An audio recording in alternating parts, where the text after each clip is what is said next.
And we are live. Hello, everyone.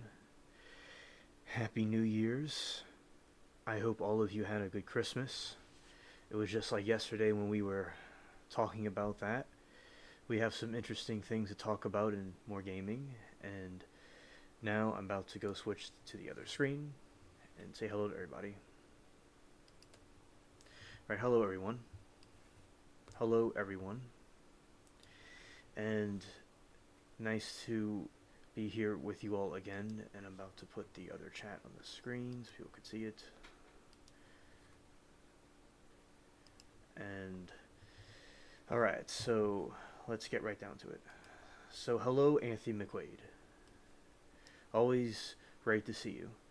And I'll read what the chat's saying. And he says hello. He wants an Apple Watch. Oh yeah. We are talking about that earlier about how about the patent issues with the Muasin company. I think that's what it's called. I could go back and see if I had that right. And also, Apple overturned it. Well, the government overturned it for now. And also, yes, Anthony, before I started the stream, I upgraded the game. So unless there's some other one that I was not aware of, it should be smooth sailing. And glad that you had a great Christmas. That's awesome. Mine was great too. And I had a good time with family and the cats, and like listening to Christmas music and giving and opening gifts was very nice.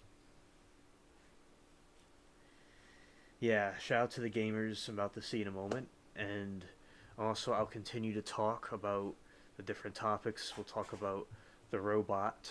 We'll talk about because Tesla had some robot issues, it seems, and my opinions about it, and also some other news and just hanging out and talking about various different things in the game.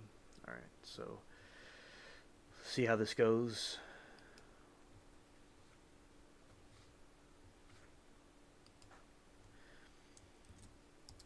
Excuse me. Alright, so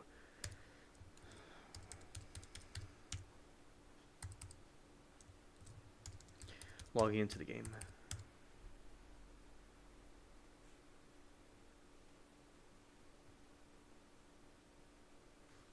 Alright, so now the game is launching.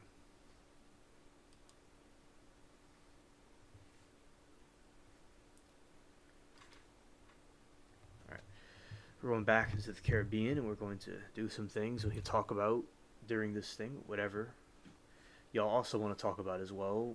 Things to get off topic, it's okay.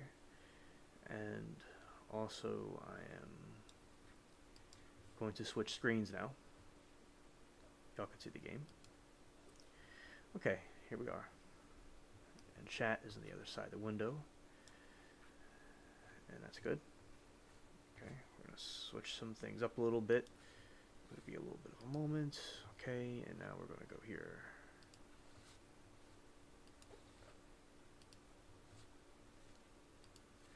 Alright.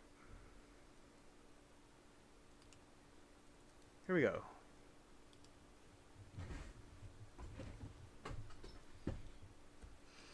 Drink some water.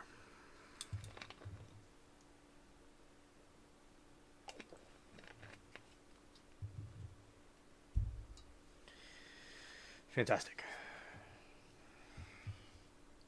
So here we are in the game in Cuba. This is Cuba from a long time ago, of course, when it was part of Spain. Long before our generations. I think it's interesting that it was still called Cuba back then, because a lot of the different places aren't called that anymore.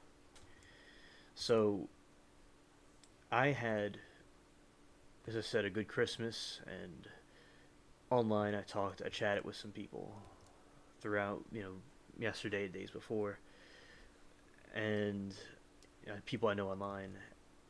And I like to build up to Christmas, and I do miss Christmas actually, but we're still in the jolly season, and I am glad that it came, and we have New Year's to look forward to, and a New Year's coming 2024, which is going to be very interesting. Very interesting. And basically, one of the things is that, so I was talking about before, was so apparently with Tesla, a robot, we're talking about, attacked a person, and it's very strange. And then I saw that Elon Musk responded about it, and he was, seems like he was denying it, and it was about something else that happened over a year ago, and by a different type of machine. But it's still, I'm not saying he's lying. In my opinion, I don't really know. The article, like the one I talked about, was discussing there is other things which I'm not there. I don't know what's going on at the factories. That there's dangerous chemicals that were released and other injuries that happen besides this incident, which is very strange. I don't know why people would report something that happened a year later. It's not like if Orange Man said Winnie the Pooh was is bad or something. Like he didn't, it's not a situation like that. This has to do with the Tesla cars. So I don't, you wouldn't know what the motive behind that stuff is. But in my opinion, I think that the, I'm not like, there's the robots and things that I have witnessed seem suspicious, and I would hope that they don't give these robots too much information. And Steve Wozniak, and I also believe Elon Musk signed a petition to. There was something going on, and they didn't want all these people signed this petition to try to get this AI, or I could go look it up later. And they didn't want these robots or AI getting too much information, because if it got too advanced, it would cause us a problem. So, that is, I'm glad that people understand that, because like the Terminator or something like that, we wouldn't want a situation like that happening, even if it's a stretch. I think if the technology were given too much information, it could cause a problem. I know about computers. I'm very interested in computers and technology, and I think that could be a problem. Exactly, Anthony. Who really knows? And they are interesting looking cars, and the factories, as I said in the video, look really cool. And so hopefully everything's going okay with that. And the Apple Watch we're talking about earlier in my video, I think it's absolutely strange that another company, Muaso or something, because it's on the tip of my tongue. Like sometimes if I don't know like a word or something, I'll try to pronounce it a couple of times. Although it is best to go look it up, which we'll do later. But it's something like that. And these people had to,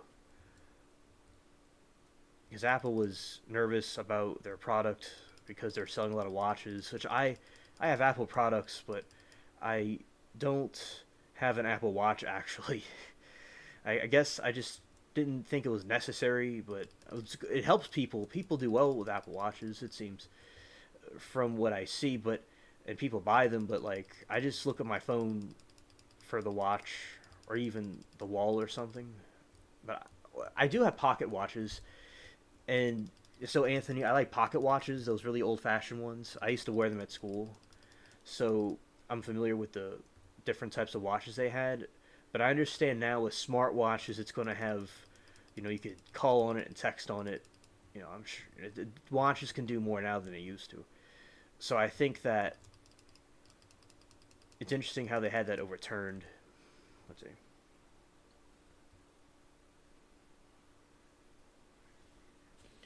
Yes, Mary, I do agree that it is creepy that a Tesla robot attacked a human.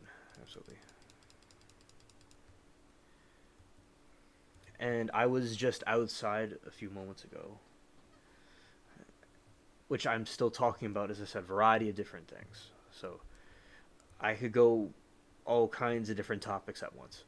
So basically, what I did was I went outside and I looked at the different constellations in the moon. I noticed when it gets kind of cold, the sky looks so clear. It's crystal clear outside. And also, Anthony said a good point. He said if AI's got too advanced, they won't want to be turned off and will deem human intervention pointless, and we will be shut off. Yeah, good point, Anthony. That's not the one I want to post. I want to post that one. Here we go. Mary says, I don't have any kind of smartwatch or anything like that. I look at my phone or the clock. Yeah, the TikTok clock. Yeah. Or the digital one we have on the stove. Now, I do like the grandfather clocks. I think those are really cool, and I like the bells in them.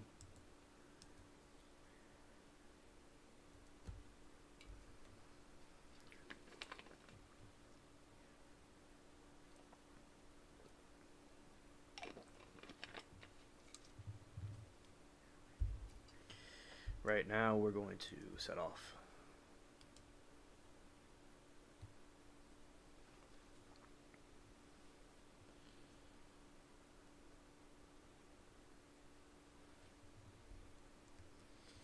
Oh yeah, and Mary was saying how that's probably true what you're saying. My mom thinks they are very dangerous. It's spooky, like they are alive. Exactly, Mary. Remember, I was actually talking to her in the cat room about it. Yeah, she was saying how if the AI, it would, because it's like people that were like back in the 50s.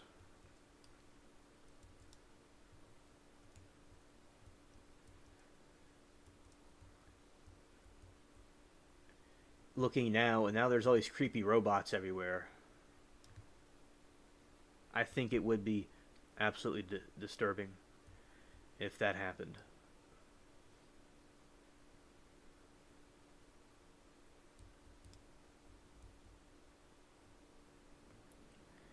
Because it could do so many bad things to people, stuff like that.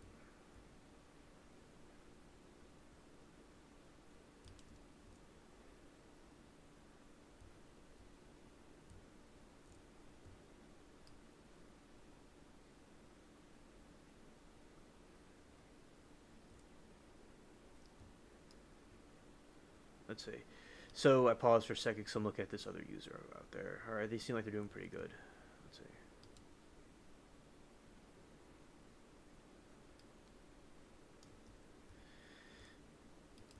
And also, I still see you all chat. I don't get the, she says.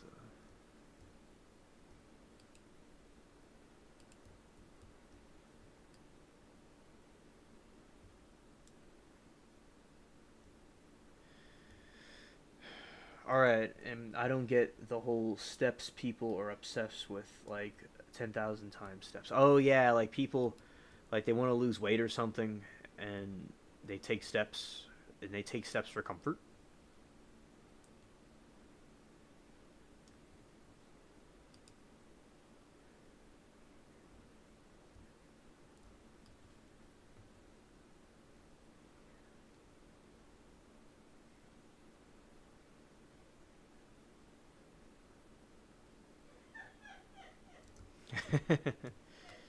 Yeah.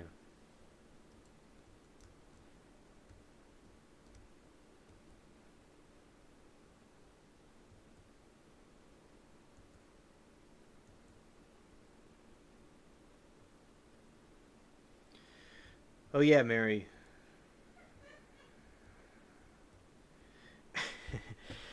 Exactly, and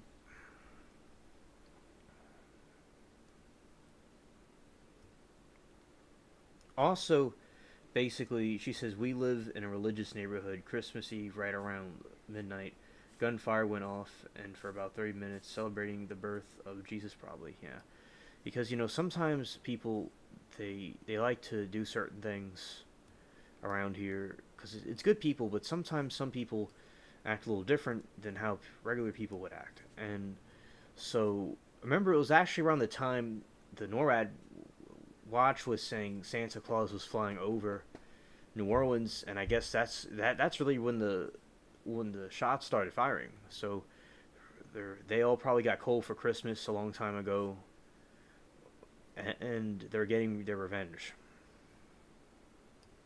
Revenge.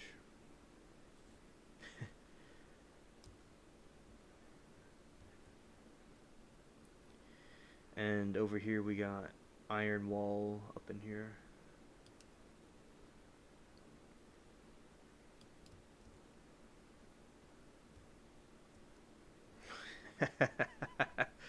We sunk it. Hilarious.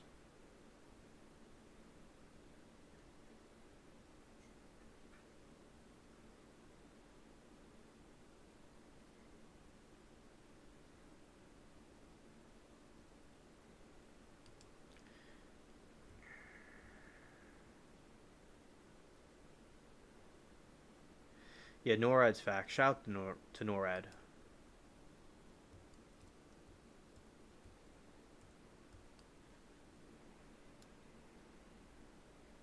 Yep, exactly, Anthony.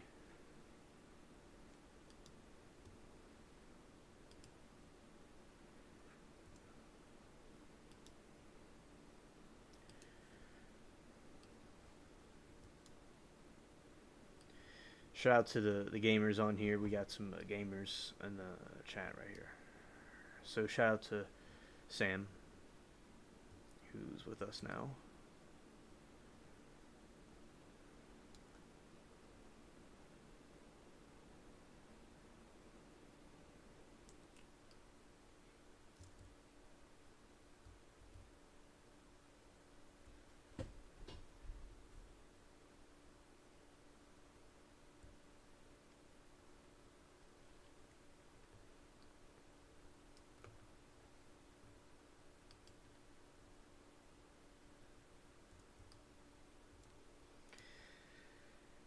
Yeah, exactly. What comes up must come down.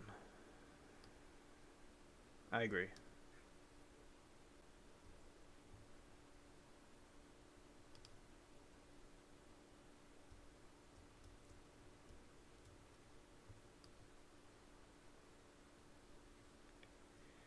It looks like this other ship just vanished out of thin air. It's not there anymore.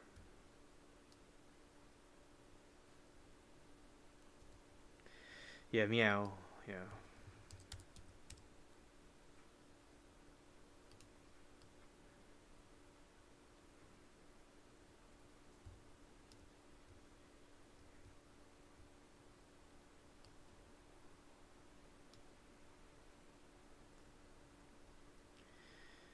Yeah, we got all these bounty hunters in one area. Also, remember we were talking about the Bermuda Triangle. That was a good conversation.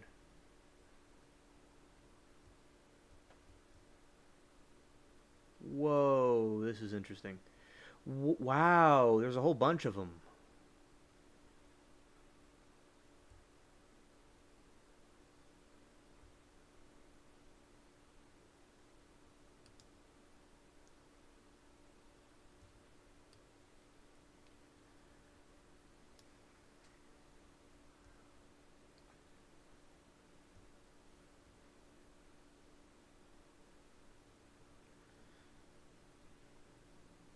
And you got these other ones we're firing at.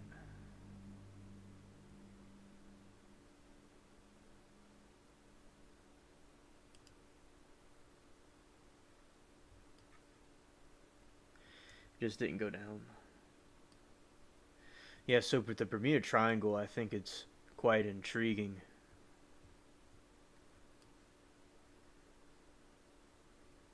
Because it's like we don't really know what's going on over there, and it's really like a lot of cringe things have happened.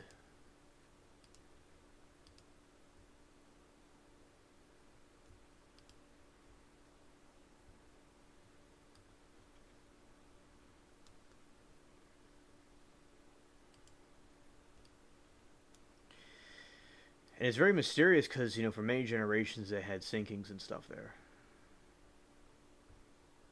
I'm not really familiar if there's a lot of alien sightings there or not. I'm sure there probably is.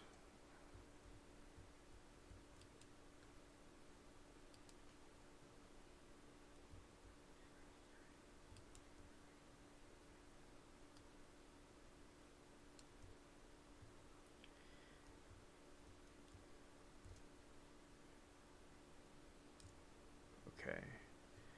Go this way. Awesome.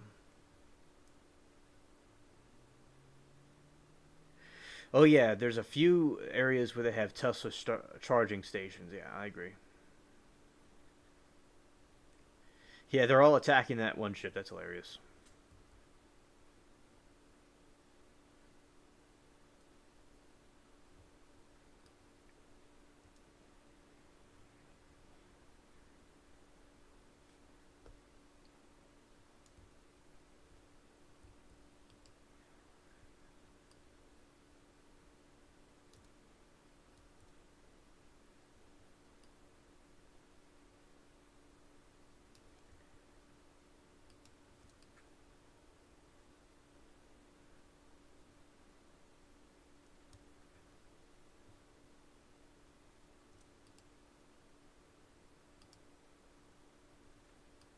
There we go. We're gonna hit it right there, square.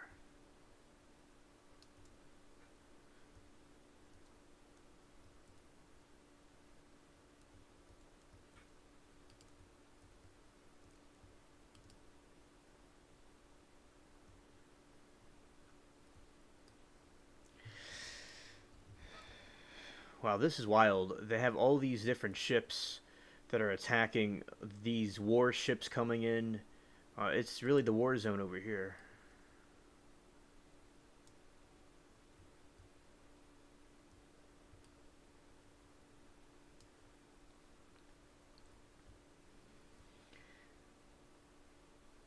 Yeah, it's a modern day western. Yeah, I agree.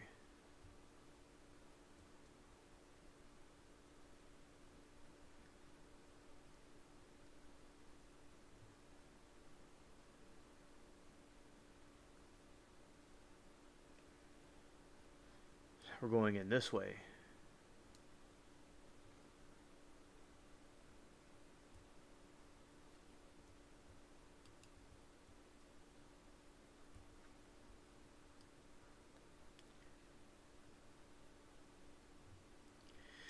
Oh yeah, I'll have to see. I'm not entirely sure about that.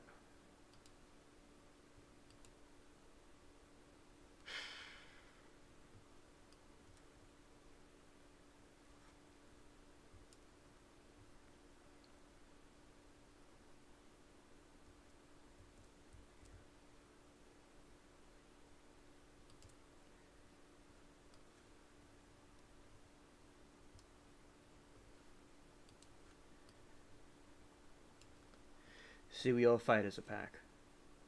Hola, Latina. Glad to see you.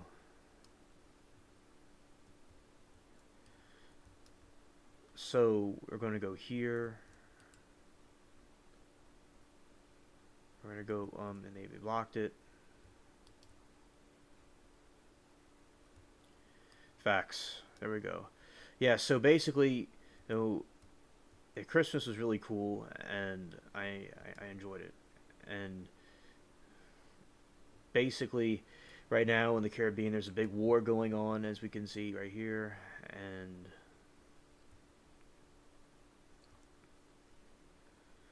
okay, this is a interesting situation. All right.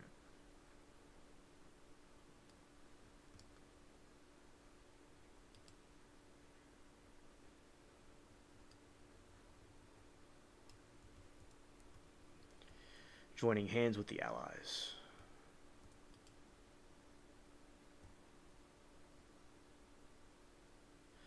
About to hit it.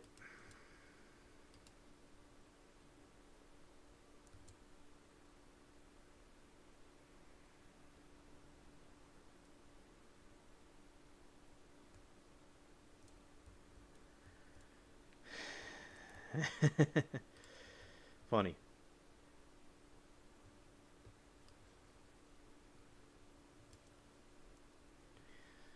And Latina, I hope you had a good Christmas.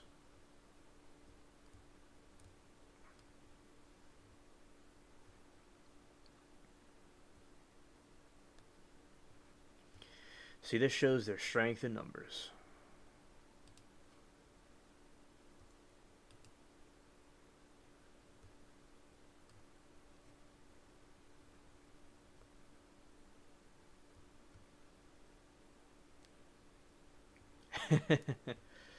That's funny, Anthony.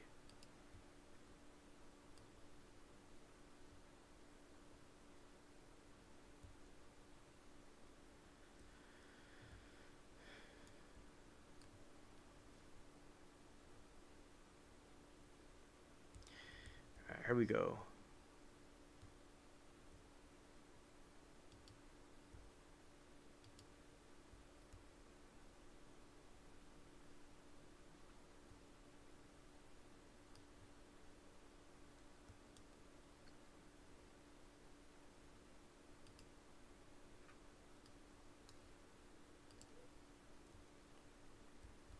All right, good.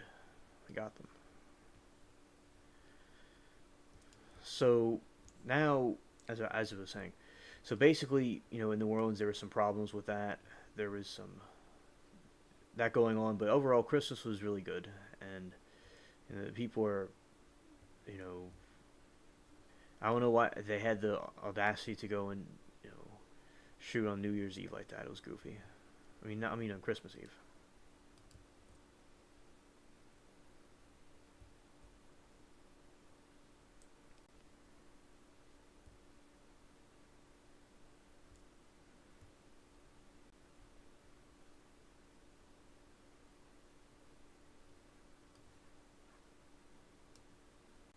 All right, so here we go. They're firing artillery at him.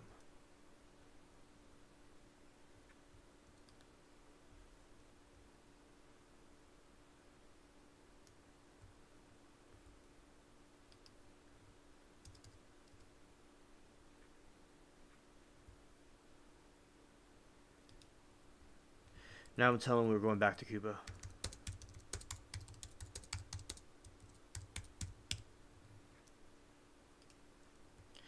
He said, he's ready to unload, and we're gonna go straight to Cuba, which is on the other side of the Caribbean. And yeah, so that's Cuba, and I'm right there. And we're gonna go this way.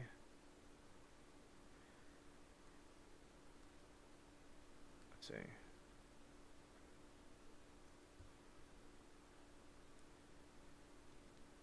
Cuba's that way. Alright. So now I'm going to Cuba.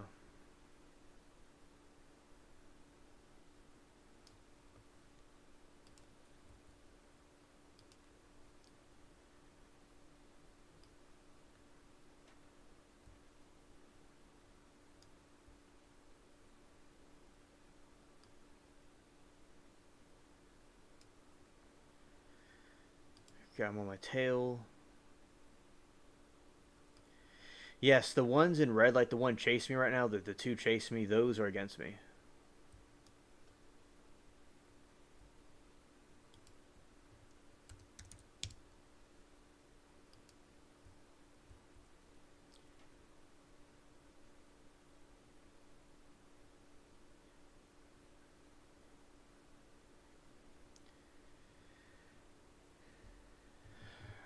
Yeah, so hopefully with the, and I will see if there is alien sightings in Tesla. I mean, not Tesla, and the Bermuda Triangle will be interesting to look at. In other news and things, we don't even know for sure what really goes on there.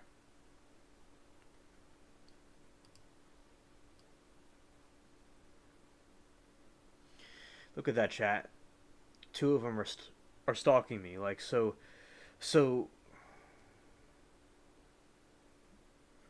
There is this thing going on.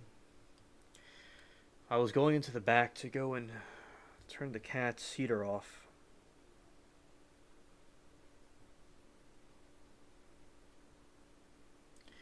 And And then like I kind of like to go into the garage, and it's like a spooky place, it's like a castle. And I was going in there, and I see this possum dart in, and another one came from like the top part off this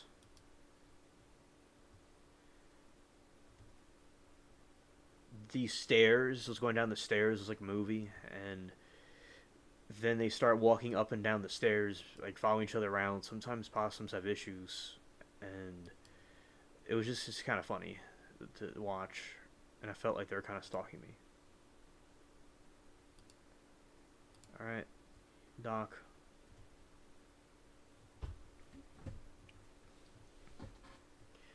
I put under share.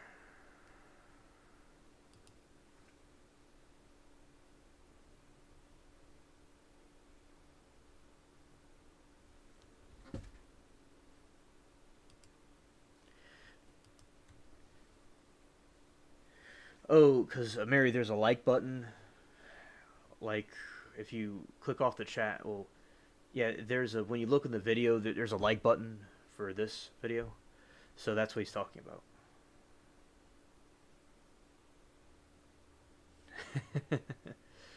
Not possums again.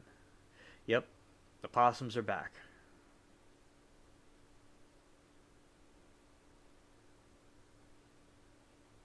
Venom. All right, we're gonna throw that away. So we're gonna bring that here.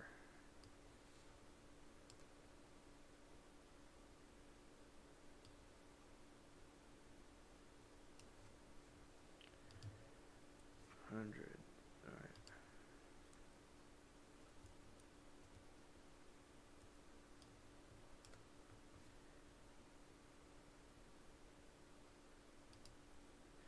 And guess who's back? Back again. The possums.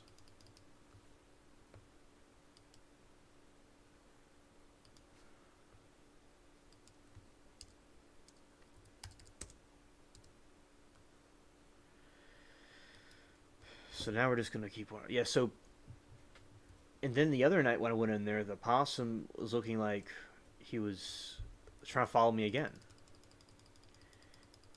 and they just don't care. Like,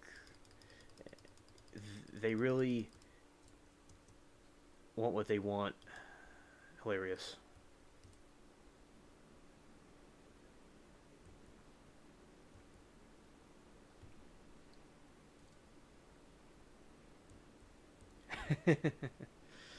That's funny, Anthony.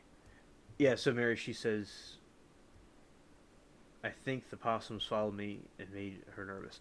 Oh, yeah, so basically, with. Yeah, I understand that they make you nervous. And real ambient. And also, so Mary, on every video on YouTube, they have like a like button. That's what he's talking about, but, if you don't see it, it is what it is. Oh, my dog. I get that, Anthony.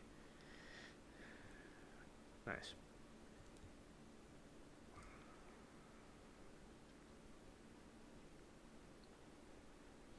Oh yeah, I know about Rodney Dangerfield. Yeah, he. That one's funny.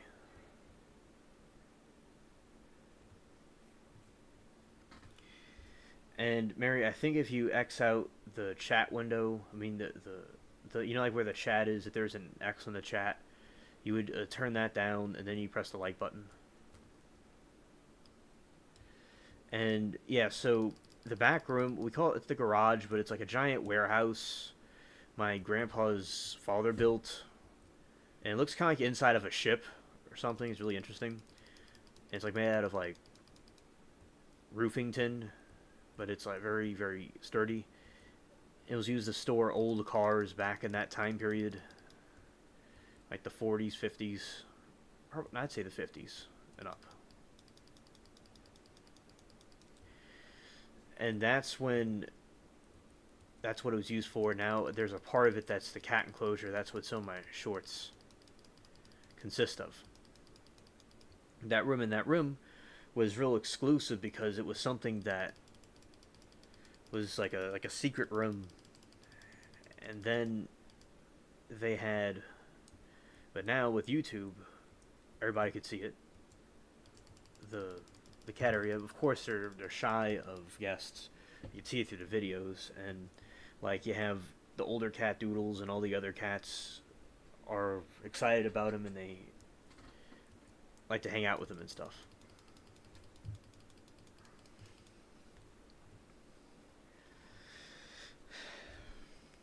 So it's a very interesting group back there.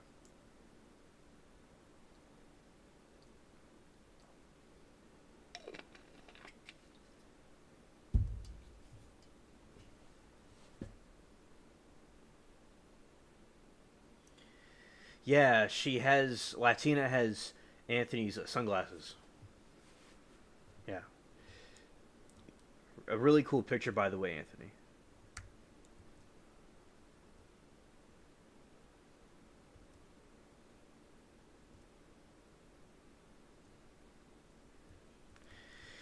Yeah, and Mary says about the building. Some of the cats were older. There was a 1938 Cadillac. I can't see the whole thing what she's saying.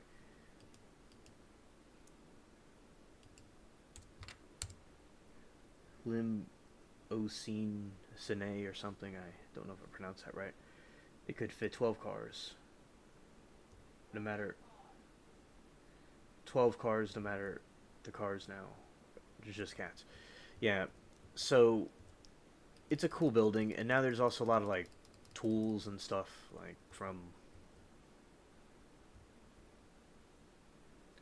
Oh, the cars are older. Yeah, they're antique cars, like cars from It's a Wonderful Life.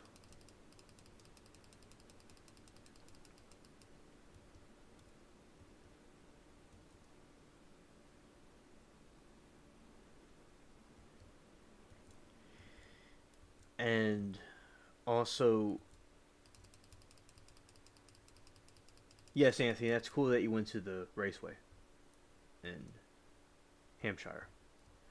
Oh, Latina, eventually they eventually sold them. They didn't like need them, or they didn't want them anymore or something, and they sold them a long time ago.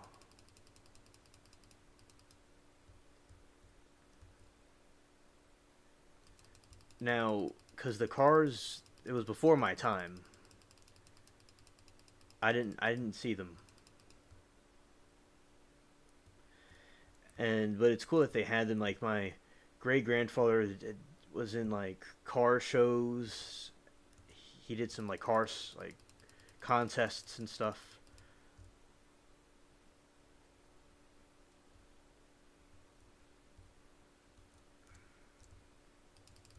Yeah, they were sold at some point. I don't know. He had a lot of them.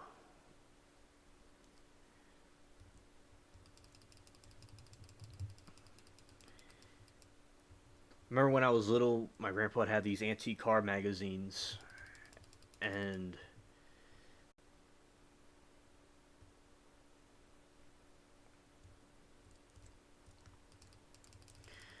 like what they did was with this place, the house next door over there, they where I do some of the YouTube things, because the way the garage was there, they moved the house from the back to the front. My the car the house, it's a tall, it's like a two-story house. It's kind of big, and they had these mules hooked up to this thing that turns around, like kind of like on a pirate ship, and they moved the house to the back to the front because it would made no sense where they had this big front yard and like no backyard. So they moved it in the 50s to the front. And it's interesting how my family did that back in the 50s, because like back then it wasn't like they had those like vehicles and things, and now they could move stuff easier. Kind of like how we talk about with ancient Egypt. Although aliens didn't move the house to the front, it's still like back in another time period when they don't have the technology to move things with machines. It's like they had more primitive ways of doing it. But like the pyramids, as I said, it's incredible how they're able to do that without the technology we have now, in my opinion.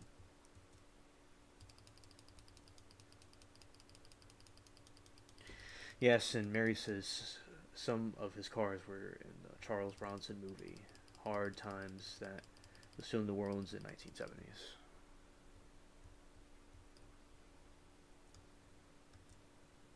Yep, I remember that was mentioned.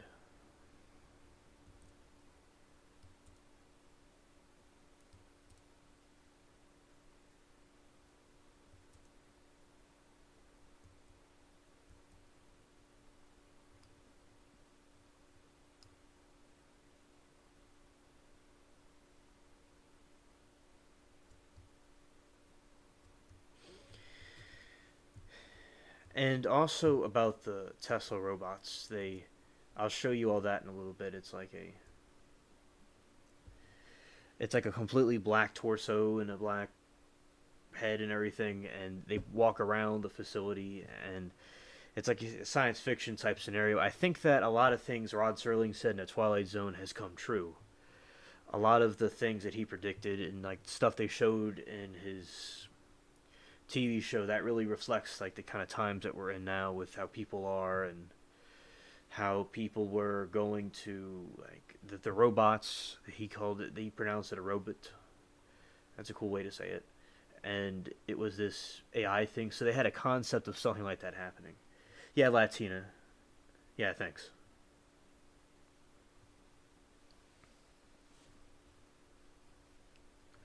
So cars are very interesting, and I think that like people could get the energy cars, and but I think like to get completely get rid of the gas cars is a big mistake, especially in a giant outage or something where you couldn't charge your vehicle. It would be a bit of a problem, in my opinion.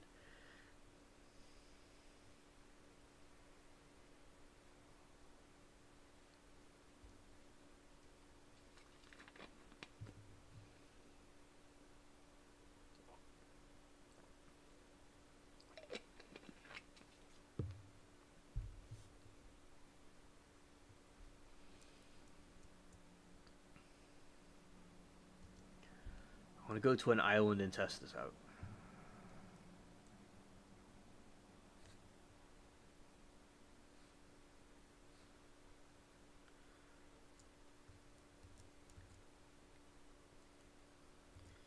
And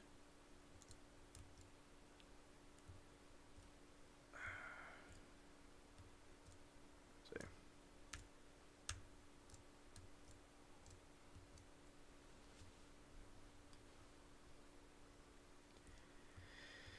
also, I remember in the some other stuff that was going on where Gavin Newsom was saying how he wanted the orange man on the ballot. I thought that was interesting for him to say that. And as I told you all before I started, this year is going to be very interesting. So I think, as Latino were talking before about the AI and how these robotic technology it could cause a problem later on if it got too advanced. And it seems that there is some during the time the NORAD was tracking Santa. They went over the what's it called when Santa was going over the city. There was some gunshots going on while they were doing that, which was funny.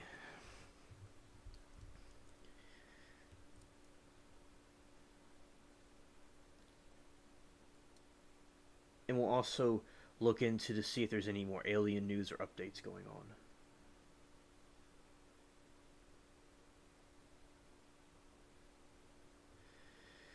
And also, yes, Anthony. Yeah, shout out to Anthony with the emails. You always send excellent emails.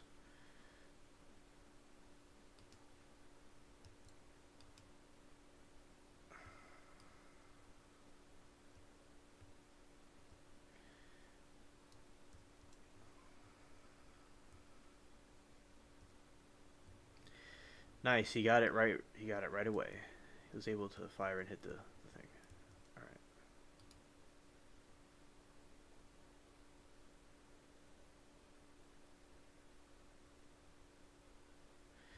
And then I'll miss the Christmas season,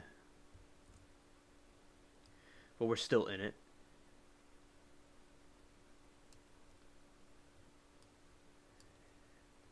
And I also think that this New Year's is going to be interesting. The New Year's like celebration and stuff, and I think the giant ball that goes down in New York, that'll be interesting. And looking forward to that. And I do think it's good for people to be united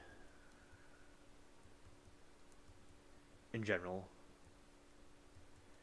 And I like these different topics that we discuss. At least we sunk that.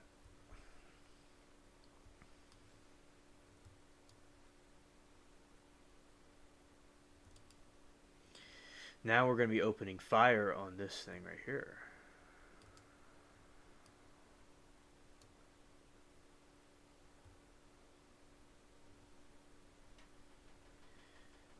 Because I was going to go to an island, but since he's on, we're going to go and get some of these ships.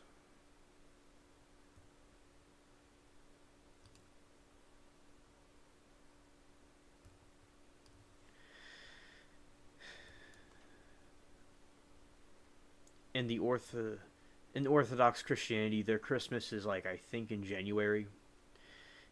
It's late. It's a later date than ours.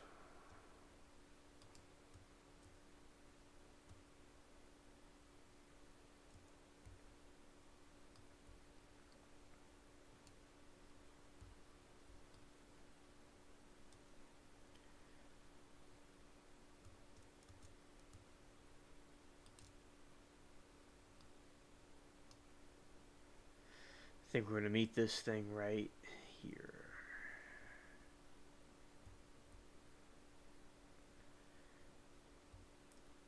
In the moon, I think they're saying the one yesterday or today is the last full moon of 2023.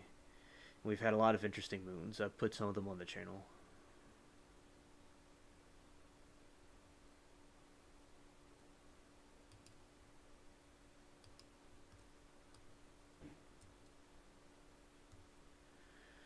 Some noise outside, that's funny.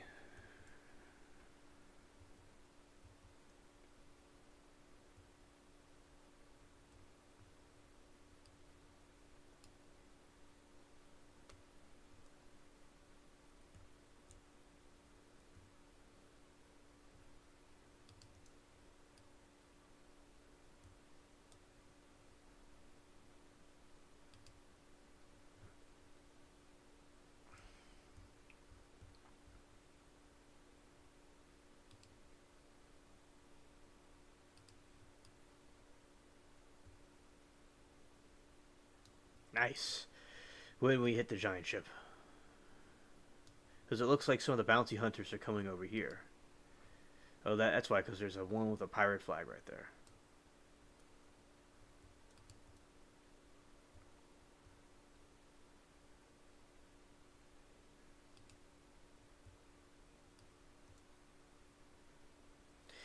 Nice how we swiped by that ship.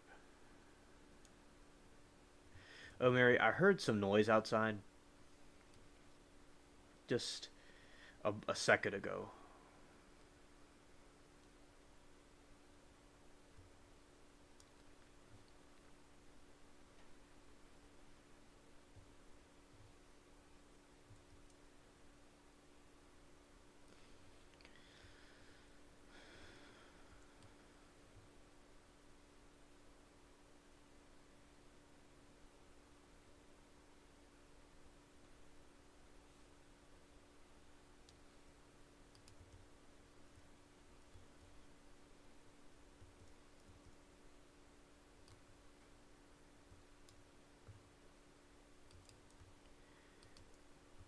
Oh, and I was looking at some things about the Grinch.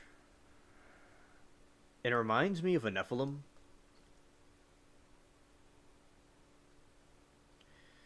A Nephilim type creature. because like they lived in the mountains and they were very like secluded, and it's like a creature looking thing. So that's in my opinion what it reminds me of, and also Grendel, which was that Anglo-Saxon one that was in their lore.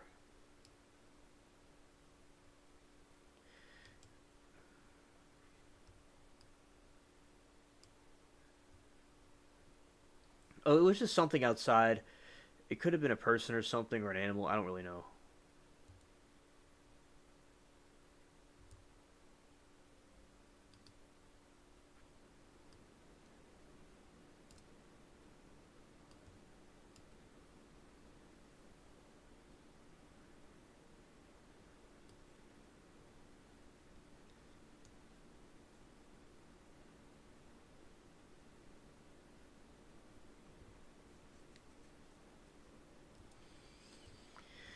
And I like the older cars how they had these the different things on them, the different designs and the pastel colors. They're really interesting. I've seen like pictures and stuff of them now.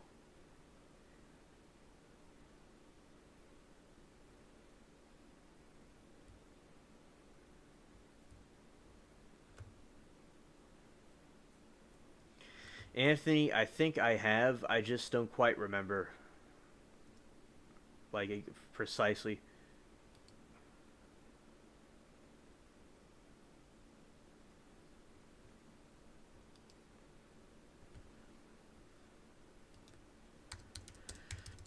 Yeah, chat's roasting the ship. It ran away from me, and it's a coward ship.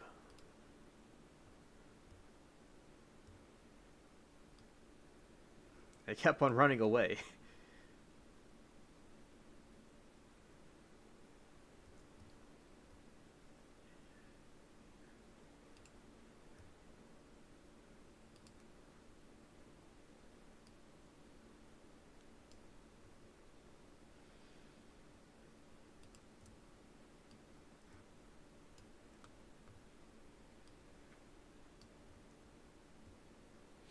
Okay, thank you, Anthony. I'll definitely go and see if I have seen it.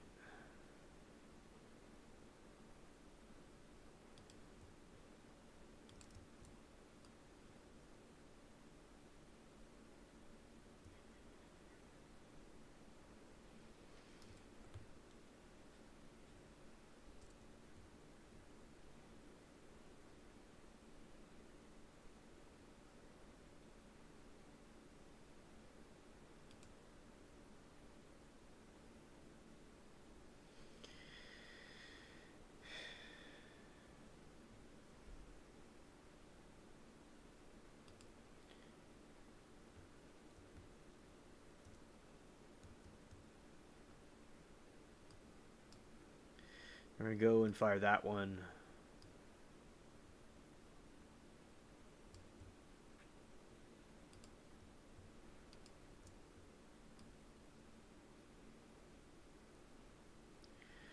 Oh wow, we really got that one good. Heh. Now we finally chased down the coward ship and we're gonna sink it now.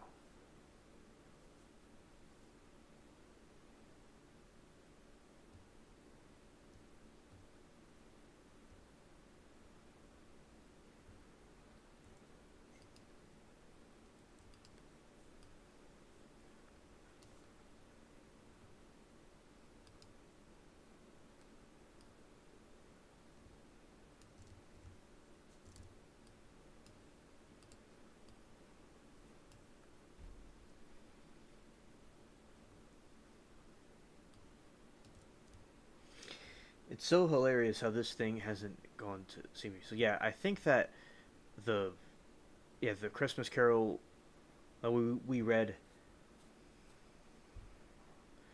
on the last stream, I think that one was really good.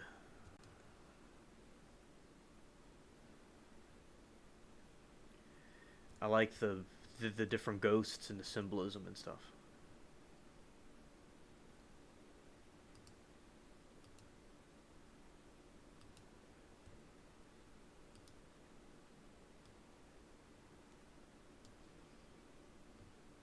Glad I have him here because it would have been lost if I would have.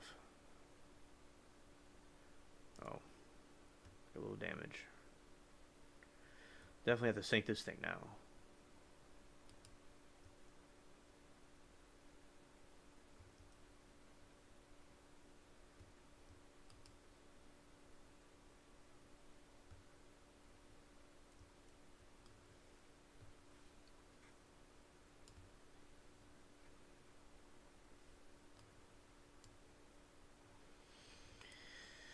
So,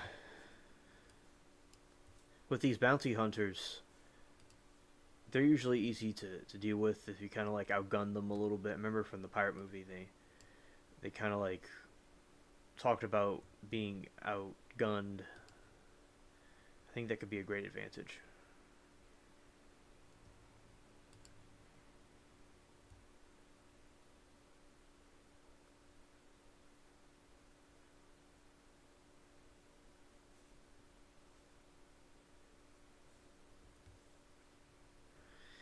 Nice, we got it sunk.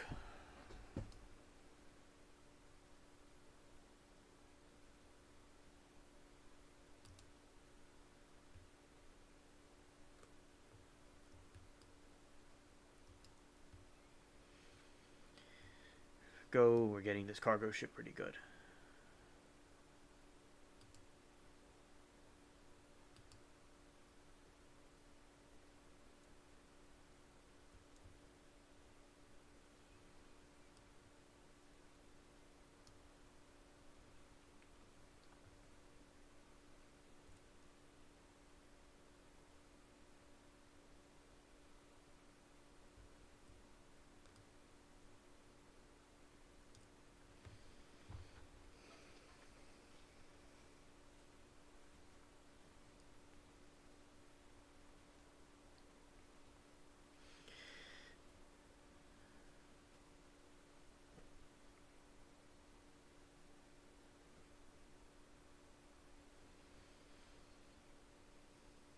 And today, another thing I did was I picked some beans, the lima beans, and I got quite a few of them. And because of the weather here, they're still producing beans right now. But it is very cool. Very cool. Something else I like doing is like kind of walking around in the nature. I think it's obvious. I like the I have like these trails and stuff. I like to walk around and look at the different stars and stuff. And that's what I've put up on my channel about that in the shorts. One of my favorites is like when the train. It's so interesting when I hear the train. That's one of my favorites.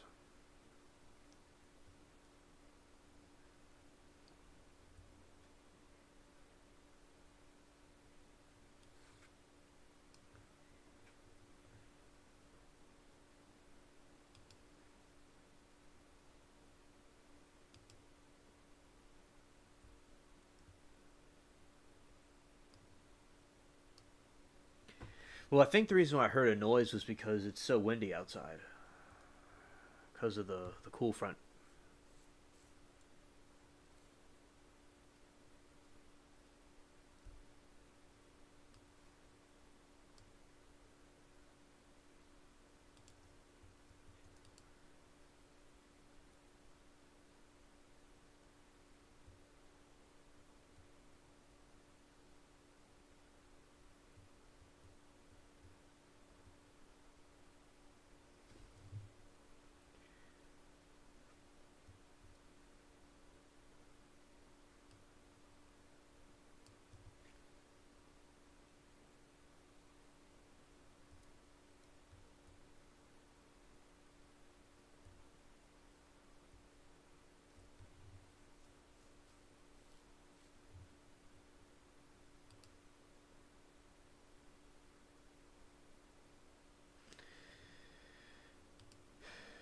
Okay.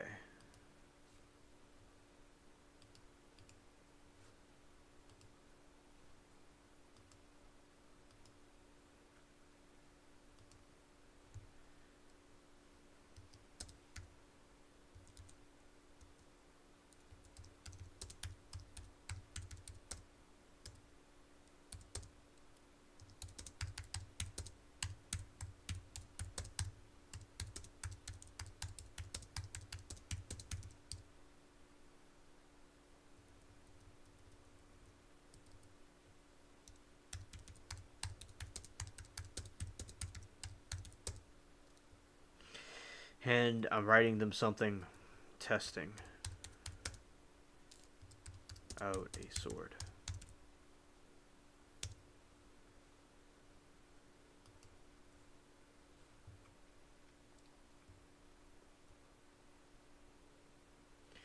Oh, thank you, Anthony, for sending that to me. I'll look at it later.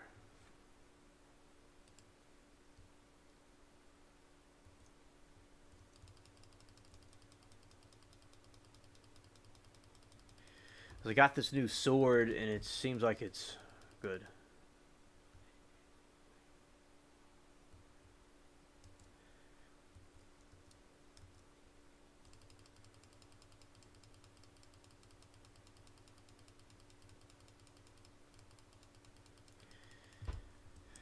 Alright, we got some gold and some coins.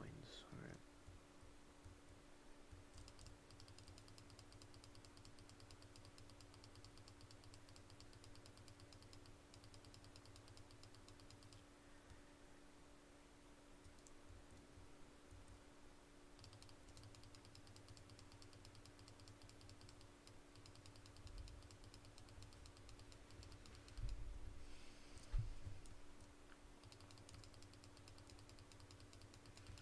These are undead Spanish bandits.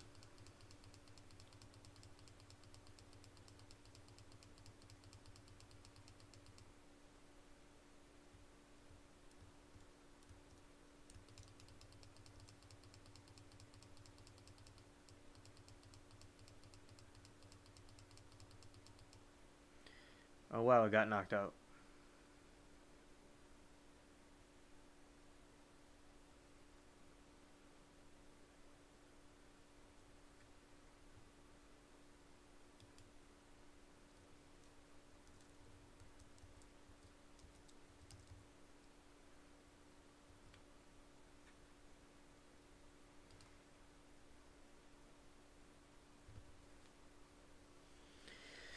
And I got my friend to come over and help me out here.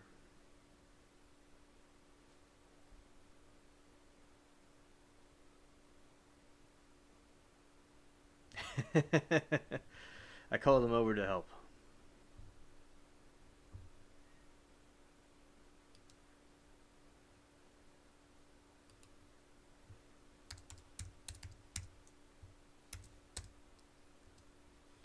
Alright. I thanked him. Now it's time to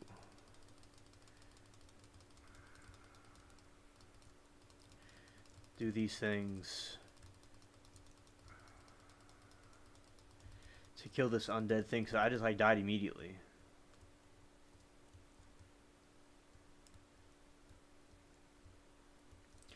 He has like this healing stuff over me so I don't get myself messed up. So I had to call my friend over because I was like in an instant I got myself like killed off. It was kind of funny.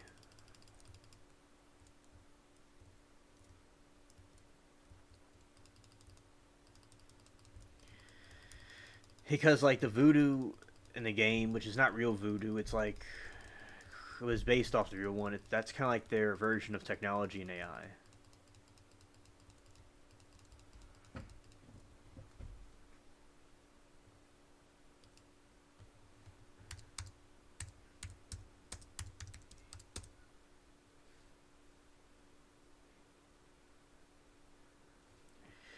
I'm telling him about the sword because I told him the reason why I'm doing this is because of the sword, and I'm telling him more about it.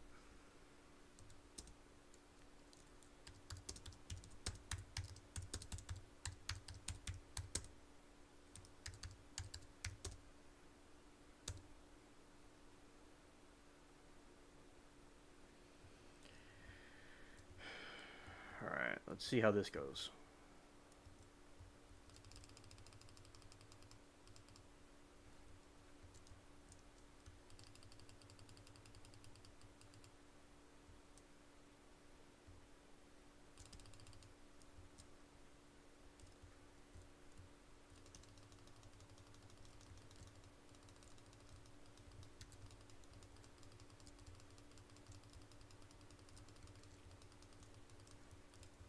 And I got us into this fight with this thing.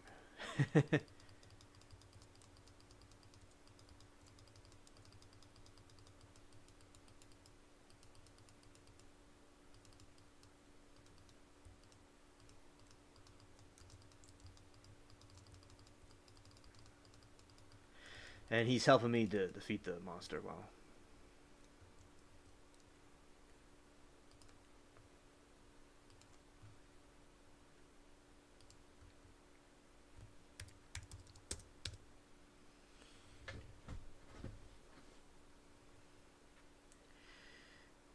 And I want to tell him.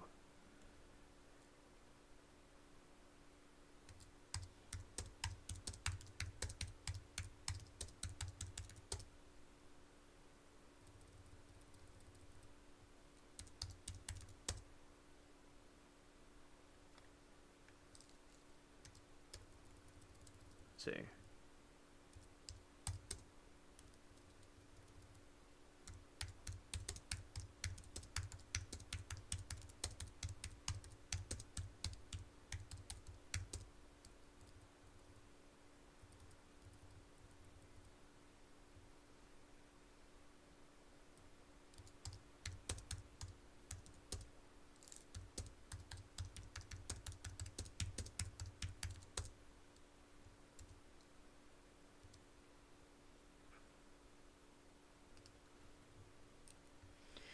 All right.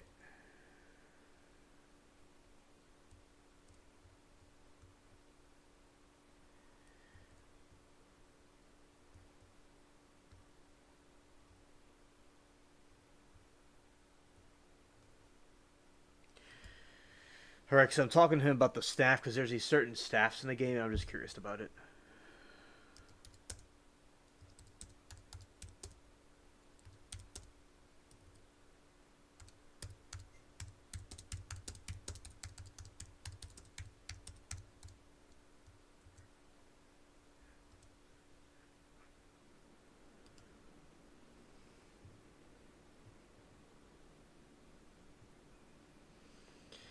So, and basically, also soon we're going to go into the other part of the stream where I talk about news and different things.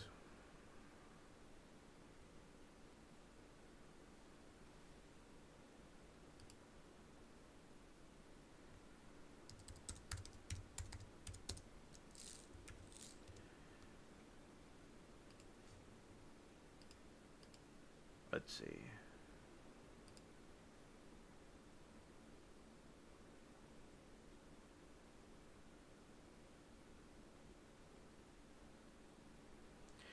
Holiday Caribbean Trouble.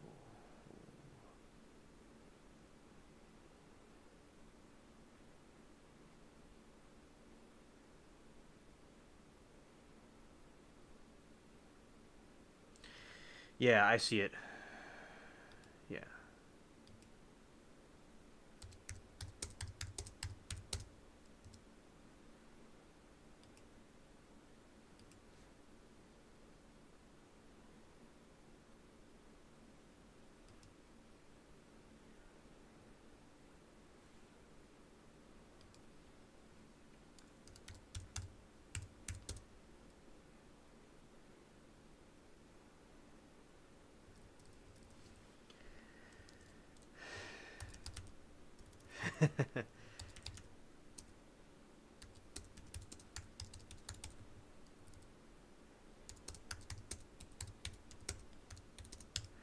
So I figured out that I can get the voodoo staff.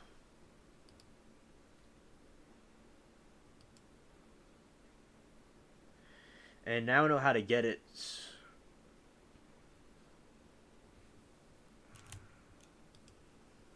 And now we're going to do some of this quest.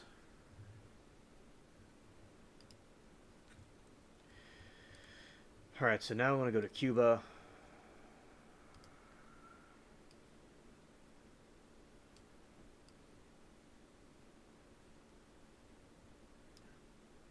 Yeah, there we go.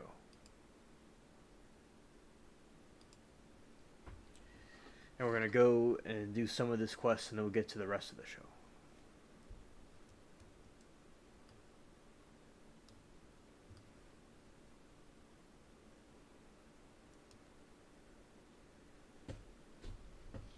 Yeah, and he said somebody's going to be busy. Because I always want the voodoo staff.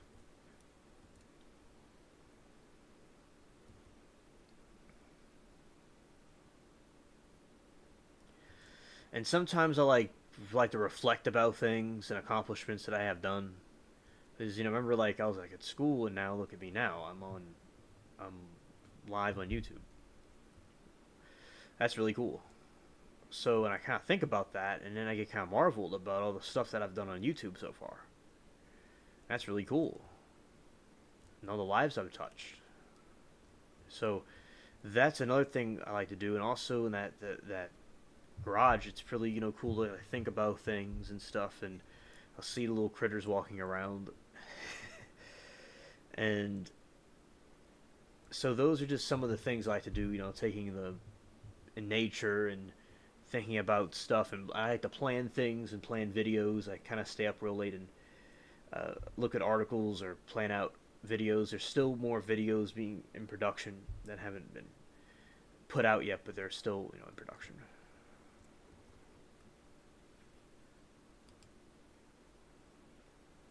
And I'll tell you what she's telling me. She's saying, "Ah, yes, you have learned much,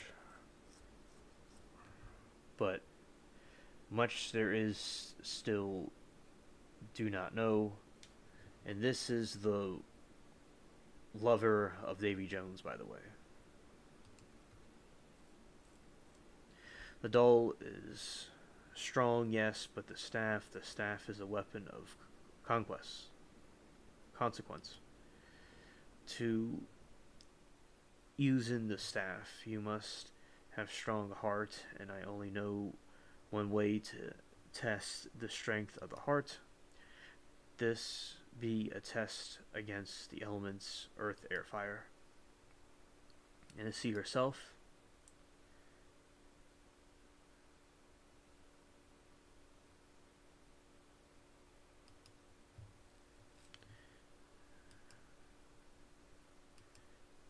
alright, we're going to go to Padres del Fugo.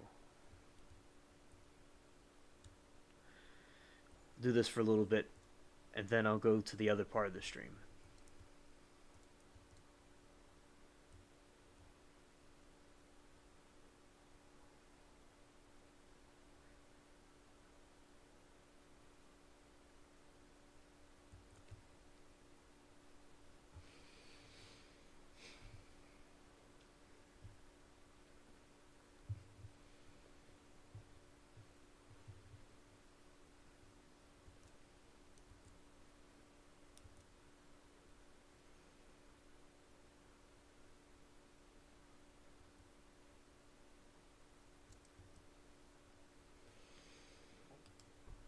Excuse me. Another thing that I have seen around here is the bats.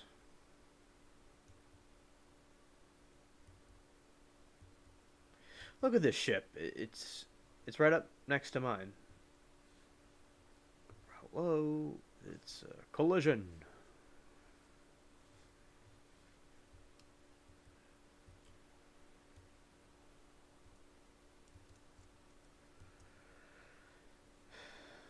All right.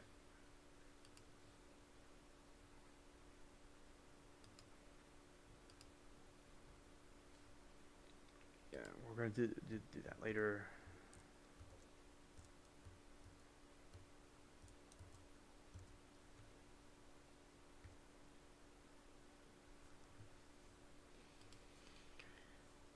Let's look at the map. See where it should be, like right around there. No, it's the other way. I think I'm going into the exact wrong direction, actually.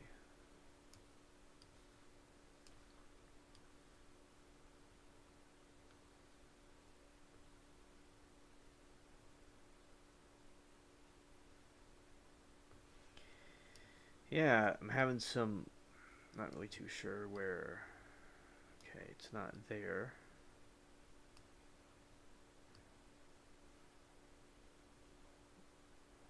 Okay.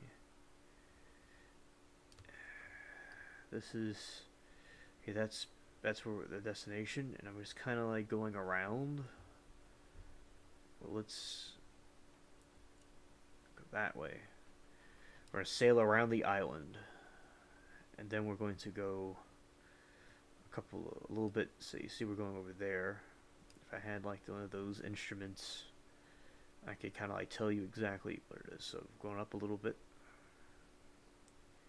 in this direction, and then we're gonna go straight down and land right there at the coordinates of Padres del Fugo.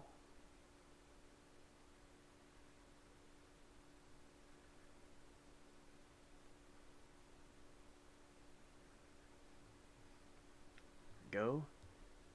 Now we'll take a hard turn.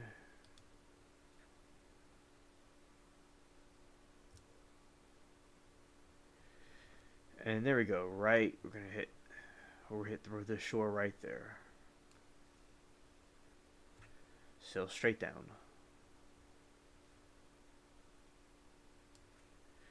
We're going past Port Royal and other islands. Heading straight there.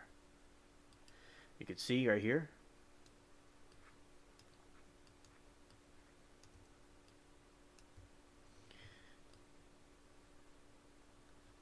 As I looked at the map, and there it is, where the halo light is pointing. That's right where we're going.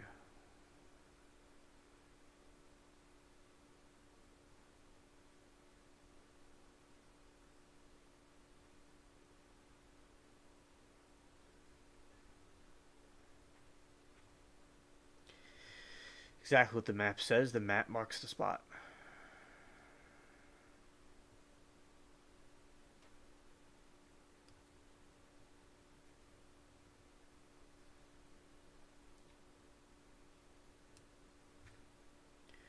Full speed ahead.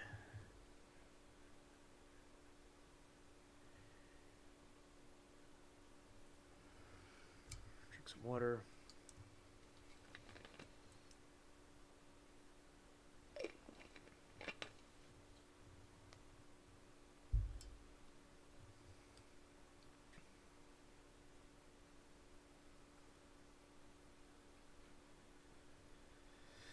King's Head, Mariner's Reef. We have arrived at the destination. Yay.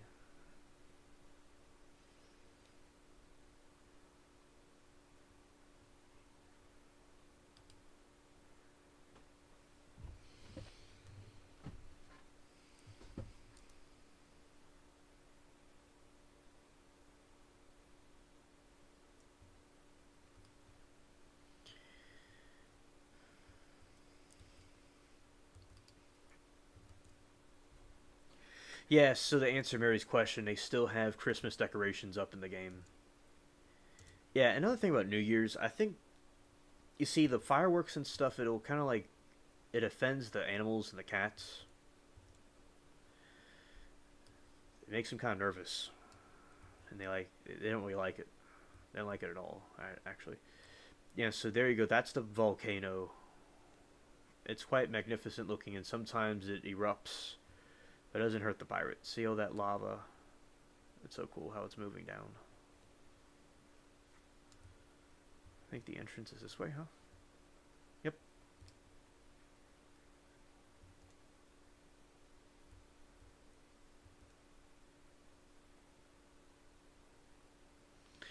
Hey, Mary, thanks. Thanks for the and for letting us know. Oh, this place looks like hell.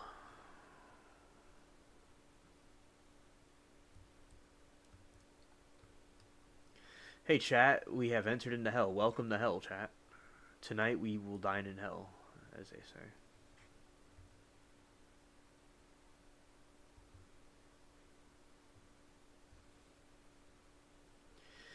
That is really some good graphics right there. I have to appreciate that.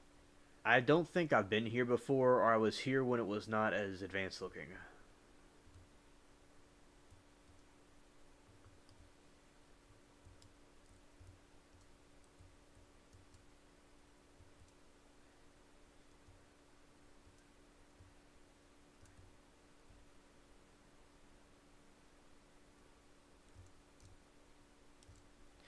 This little this scorpion stalking me right here. Okay, I'm trying to see where to go. I've not been here before. Well, see these things? They're not even attacking me. That's interesting. Okay, probably this way. That's what it seems like. Yeah, I went into like a dead end.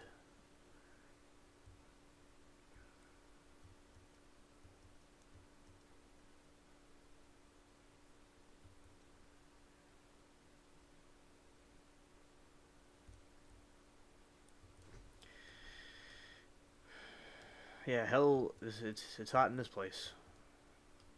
Wow.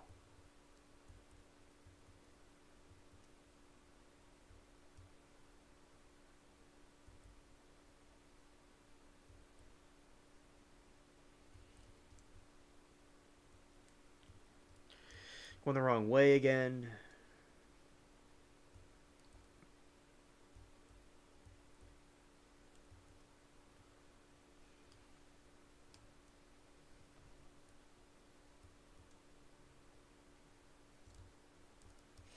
Whoa, I almost fell off that cliff. Look at that. That's the Lake of Fire.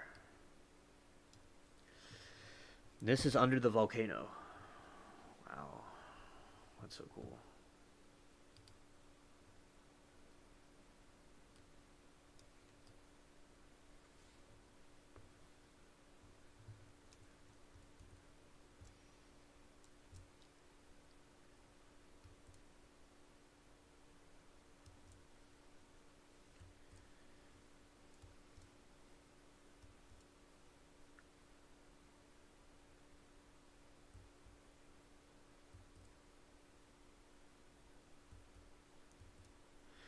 We're getting to the part.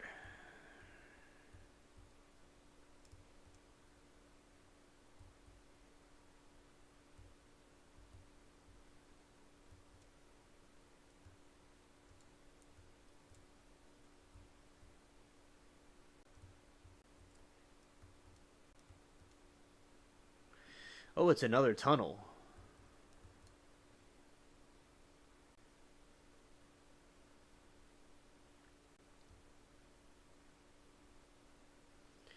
The catacombs. This is interesting.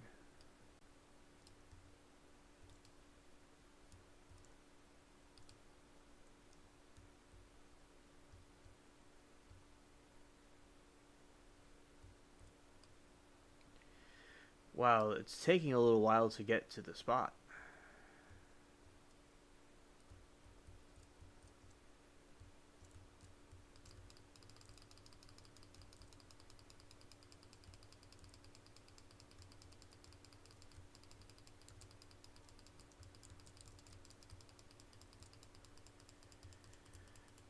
Alright.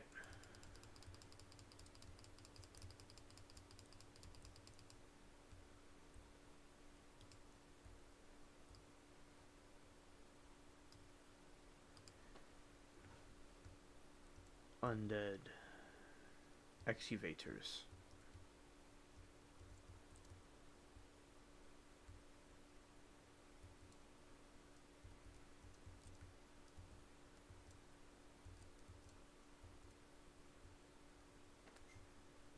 Let's make this a little bit bigger.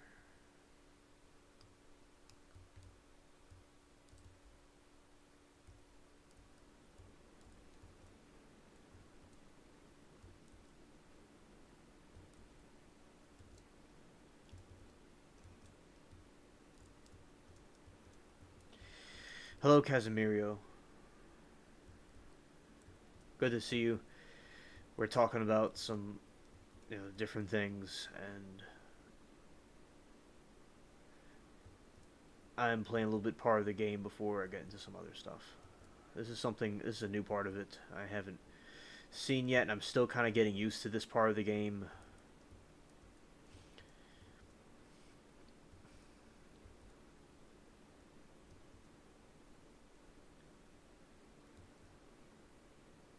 Okay, so they should be this way. It's a dead end. Wow.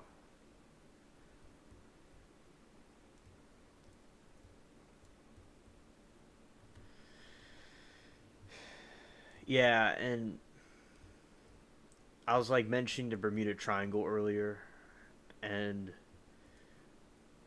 Casimirio, if you wanted, if we could talk about that too, if you wanted to, because I briefly mentioned it earlier, and here we go.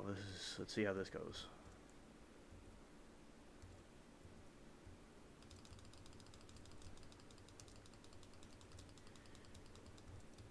Kind of stuck,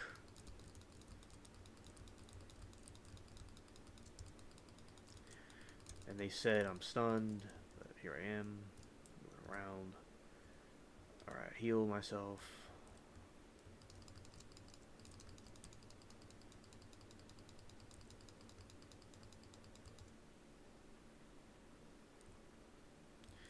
Nice, I got it. Okay, Casimirio. All right.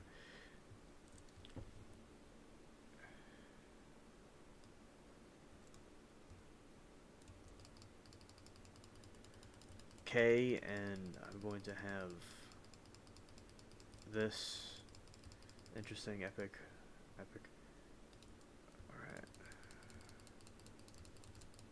So basically, because we're talking about the different conspiracies and things about it, and it's a very suspicious situation, and I would like others to add light to it of what they know and like to talk about with it. All right, I think this would be pretty good to use, and it switched over, but that one's all right.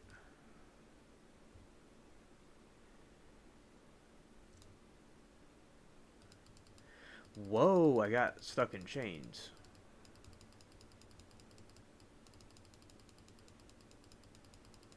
It's not reloading quick, so we're going to do this other one that reloads quicker.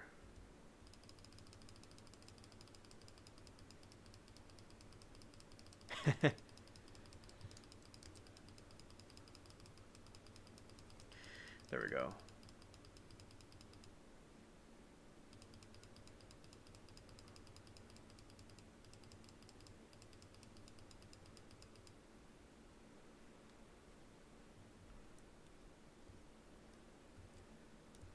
So I'm going through this giant cave, and looks like we have this.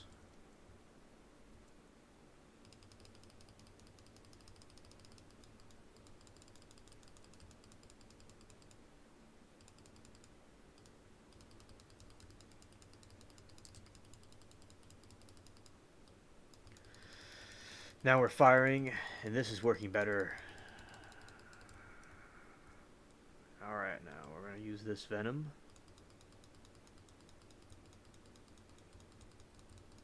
I think I'm stunned, they said.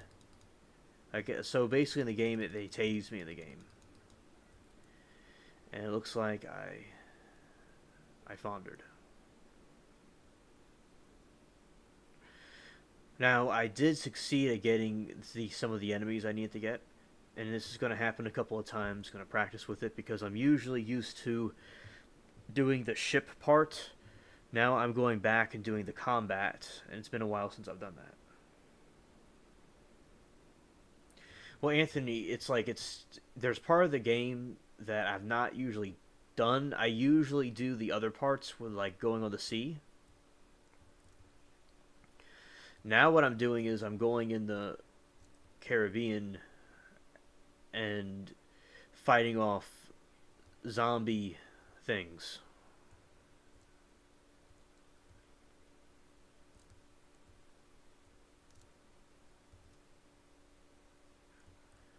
But with the graphics and stuff, it's different than it was like back in 2019 or 2018 when I was like playing this thing more.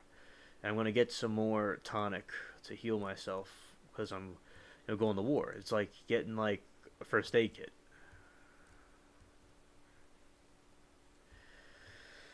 All right.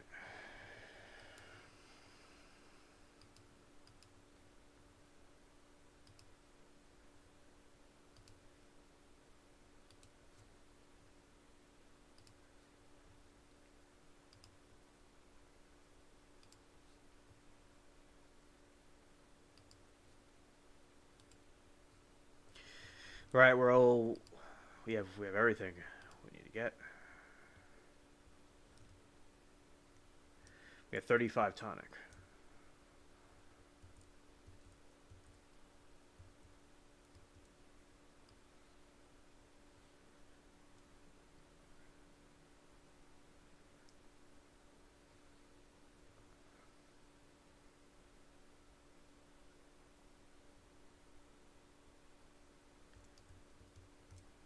So I'm going the wrong way.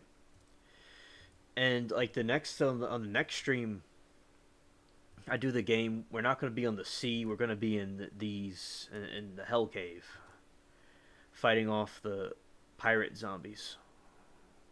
The undead skeletons. That's what they are.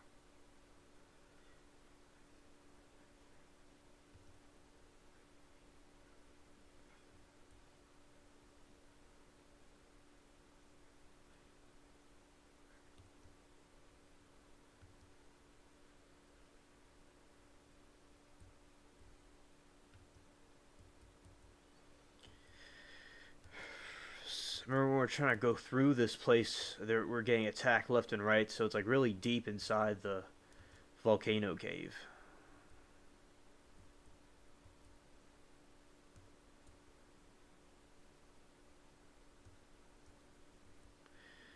And I'm going to a dead end.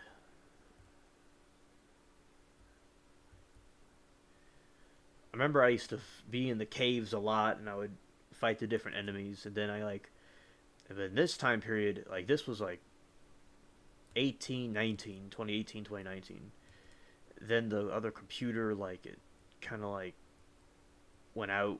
Well, it could be still fixed. It's old. And my friend went offline. Shout to him, and I still. And I think in a moment I'm about to go to some of the new stuff that I was talking about before, the other part of the stream. But I just want to find the cave real quick. They need to have Google Maps. Take a time machine and go here. Going the wrong way.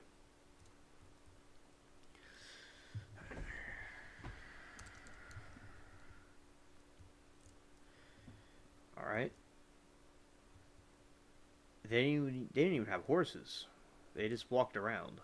Well, of course they had horses, but they didn't add that to this game.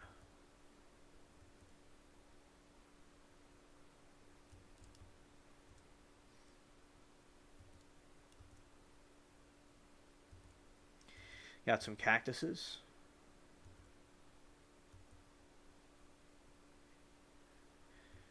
All right, dead end.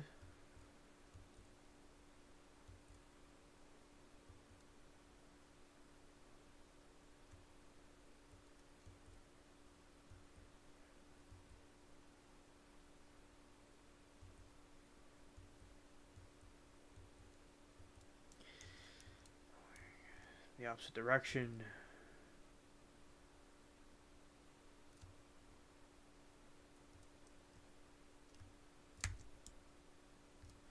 This looks interesting. This is an office of like, so you know those pirates, I mean those ships I sink? This is their office.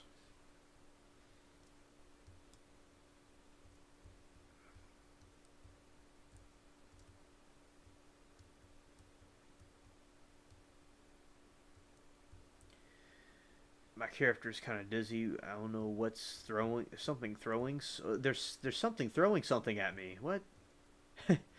Something's attacking me. This is a glitch. Nothing would be attacking me here. Wow, that's interdimensional. It's weird. See, that's the flag. Those ships that I sink, they have that on their sails. Oh, it has the New Orleans fleur-de-lis on it.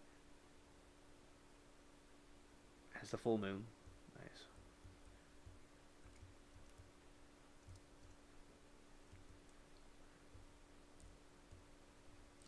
That's who's attacking me. Alright. I was wondering who that was.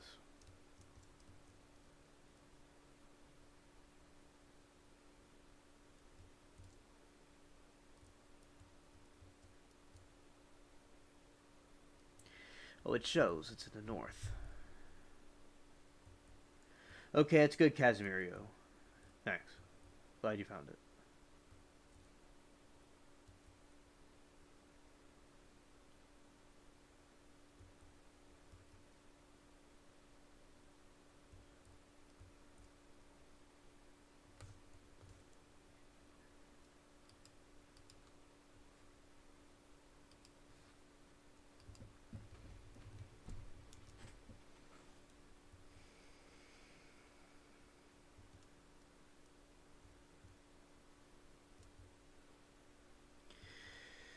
About to read what he said. So Casimirio says frequency fog can pull you in or out an energy field related to the core of the earth. When it reacts, it's uncontrollable. Certain people can control the situation. Frequency magnet. Eject can throw you off long distances. Humans can't survive that.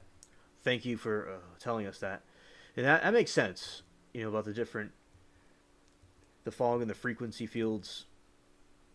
Yeah, because I always thought it was something like that with the magnetic fields and stuff,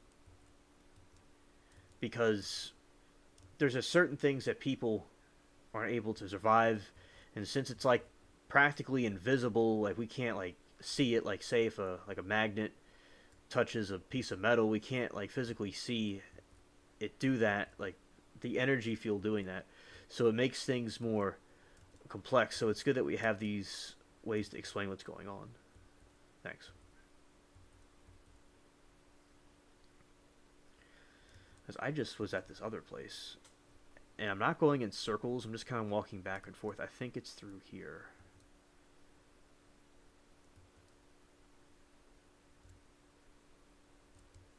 Go north. This might be in a place where you kind of have to go around.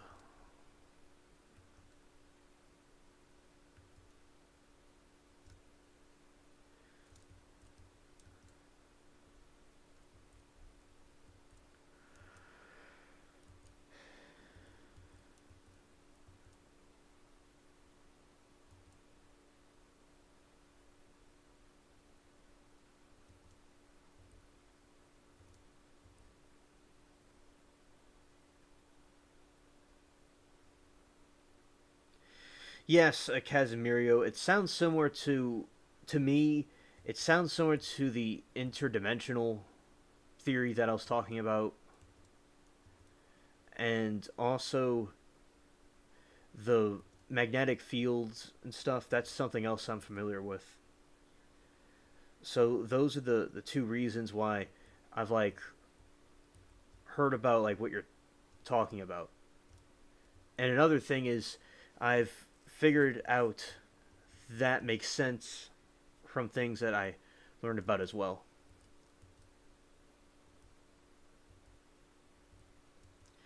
Like the energy field, it reminds me of interdimensional things.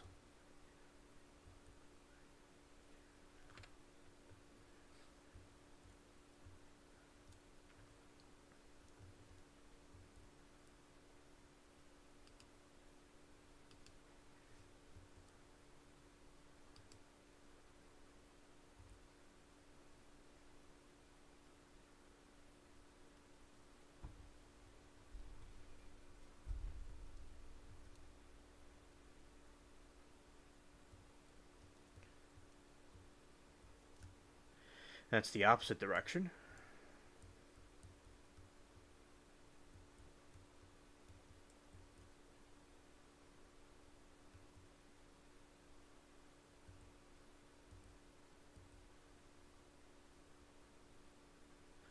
Going this way.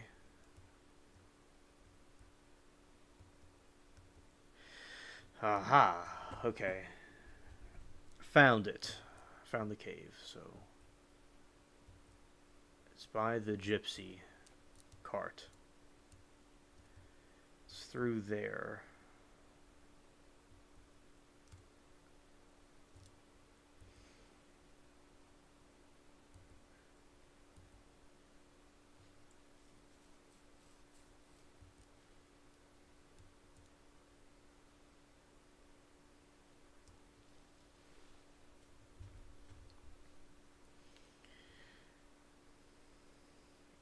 Lava Gorge.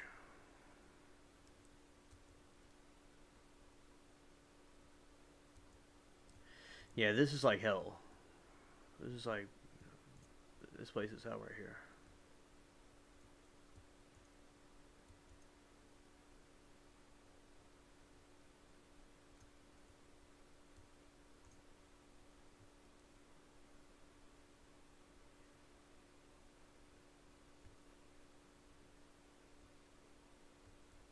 Oh, that's cool, Casimirio.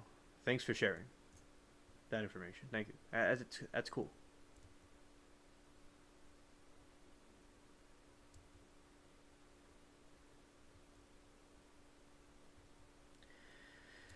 All right.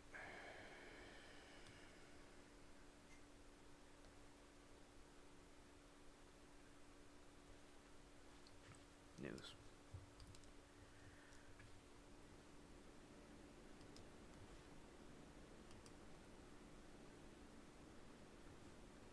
All right. So now I'm going to go into this other part.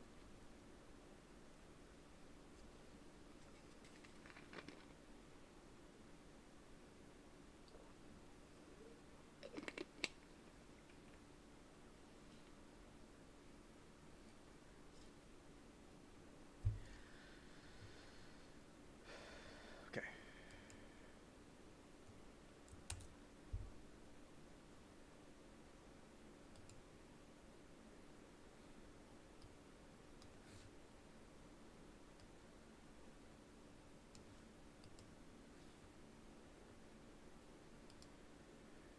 All right. Now I'm going to get into some news stuff and the different things we talk about.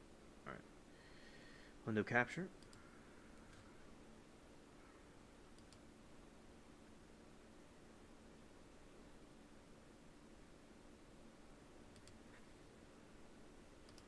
And also want to thank all of you for being here, and I do wish everybody happy New Year's as well.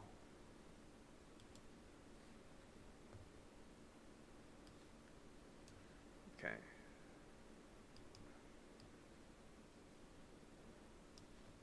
Perfect. Put them right there. Okay.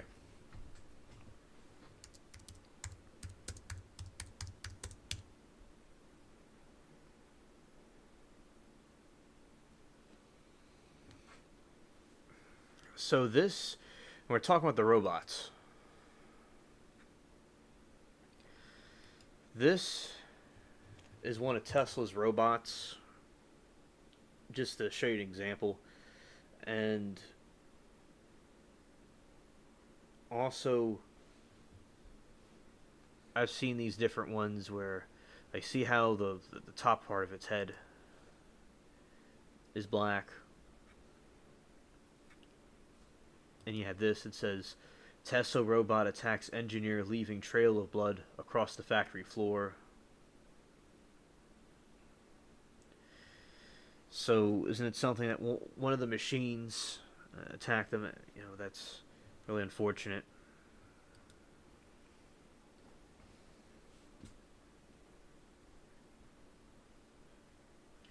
And that's them around the factory.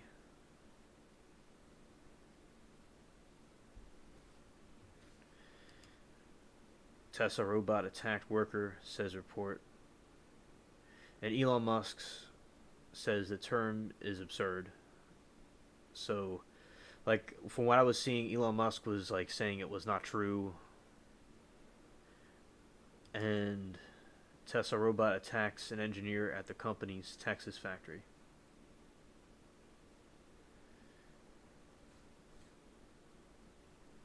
And you can see the headlines about it, right? Well, yeah. So these are some of them walking around.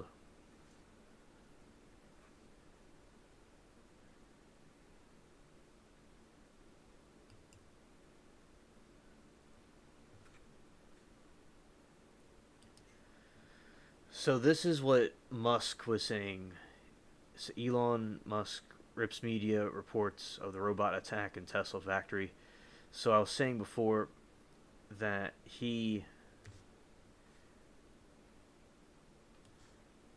he is saying he's denying the incident. Elon Musk isn't happy with how the media has covered an accident involving his factory robots. Exactly, Casimirio, because you see, there's a situation where, like, the Terminator. I talk about the Titanic on this channel too, and we talked about the Titan tragedy when it happened, and he did the Terminator, and I think the Terminator is a warning because, in my opinion, if the technology it could get too advanced and it's going to cause a problem. So I certainly think that this is a problem right here with this situation, and it's wondering if why is he denying it, or downplaying it. It's, in my opinion, it's very suspicious. Yeah, exactly, Casimirio. Exactly.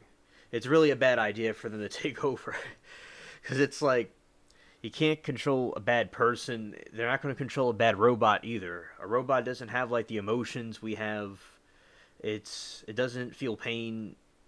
It could be dismantled or destroyed, but like it can't like feel pain and stuff. It's even worse than a human. And he says truly shameful of the media to derange upon direge upon a an injury from 2 years ago. He wrote on X, so he's claiming this is from 2 years ago. Now I saw another article that said it was 1 year ago.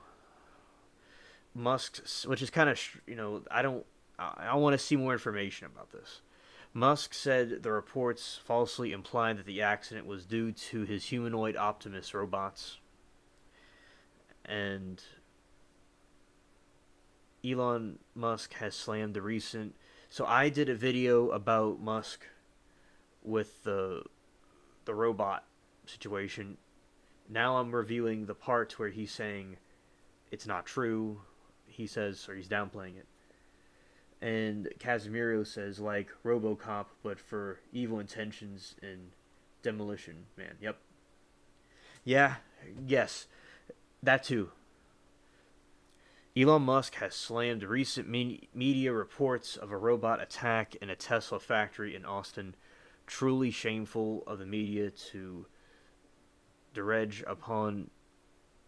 up an injury from 2 years ago due to simple industrial QCA robot arm found in all factories, and imply that it is due to Optimus Now, Musk wrote an X post on Wednesday. The Tesla CEO was responding to an X user who'd shared Daily Mail report from Tuesday about a factory robot incident in 2021. The information had also covered the incident in a story published last month. According to an outlet, two witnesses said an engineer was running software updates in the factory's robot when he was grabbed and pinned up against the surface by one of the machines. It doesn't, in my opinion, it doesn't matter if it's a robot or whatever it was. It still did this, though. And we don't know for sure. I'm not calling him a liar, but we don't really know for sure. Like, why would it be released 2 years later? This thing's kind of strange. The witnesses also said that the engineer was left bleeding after the robot had sunk its claws into his body. The engineer eventually escaped the robot's clutches when another worker pressed the emergency stop button, per the information. Musk's Irie at the Daily Mail's post, however, appears to be the outlet's framing of the accident.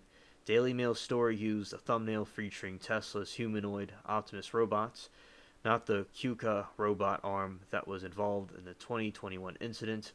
And from an article I was reading in my video about it, there's a lot of incidences of these things happening, and what I mean by that is, with Tesla, there's factory accidents in other areas that have occurred with the robots themselves. I'm not entirely sure, but with other things, there's been stuff going on. So, like some like people in the chat know, we don't know if we're getting the correct information or not from. It's just we got to see what's going on because they could be trying to hide something. I don't know why this would be released 2 years later because this was going viral in all the news outlets. Musk's defense of the Optimus robots will come as no surprise as he has high hopes for them. See? When he unveiled them last year, he said the economy could become quasi-infinite. Of the Optimus robots were capable of manual labor. This means a future of abundance, a future where there is no poverty, where you could have whatever you want in terms of products and services, Musk said then. And that sounds like a great idea on the screen, and that would be great to achieve that. And hopefully it's done properly and correctly, and that these robots are not causing any kind of harm. Because if it was the Optimus or not, if any robot were to do this, another one could hypothetically do it too. So I understand where he is. I would feel the same way if I was trying to defend one of these machines. I believe he invented, and he has this idea in this dream that this is going to do great things. So hopefully everything works out well. But of course, we have to be careful with these AI and these robots because it could go wrong. Safety complaints, however, have long dogged Musk's Tesla factories. I just told you a moment ago about their factories. In 2020, California regulators said Tesla had sent them incomplete factory injury reports. Further reading, and it's not just the U.S. Recently, in April, Chinese inspectors said they want to punish the company for safety weakness per Cakeson Global. According to the report, a Tesla factory worker in Shanghai died after getting crushed by a factory equipment.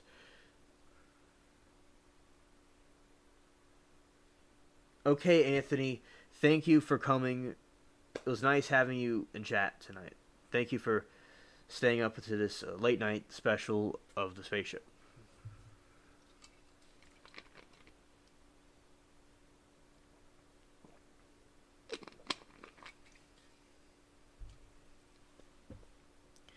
So we have factory equipment crushing people. And some kind of robot attacking someone recently. Wow. Someone died from it. In October, Tesla rejected claims from the German Union and the country's media outlets that the Berlin Gigafactory lacked proper safety provisions. Representatives for Tesla and KUKA did not immediately respond to the requests for comments from Business Insider sent outside regular business hours. So this was Musk's response.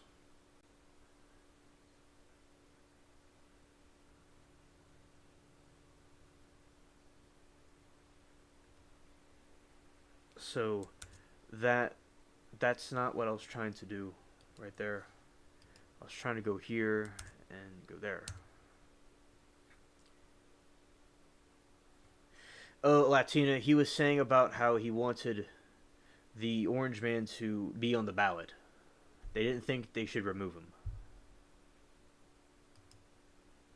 That's what I was saying earlier. And also,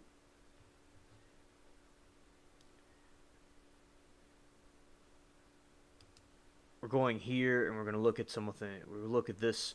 There's so many articles about this Tesla incident. Like, there's tons of them.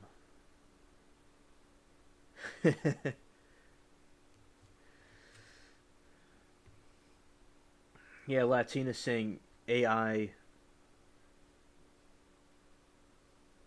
and I have to X out a window that's trying to play.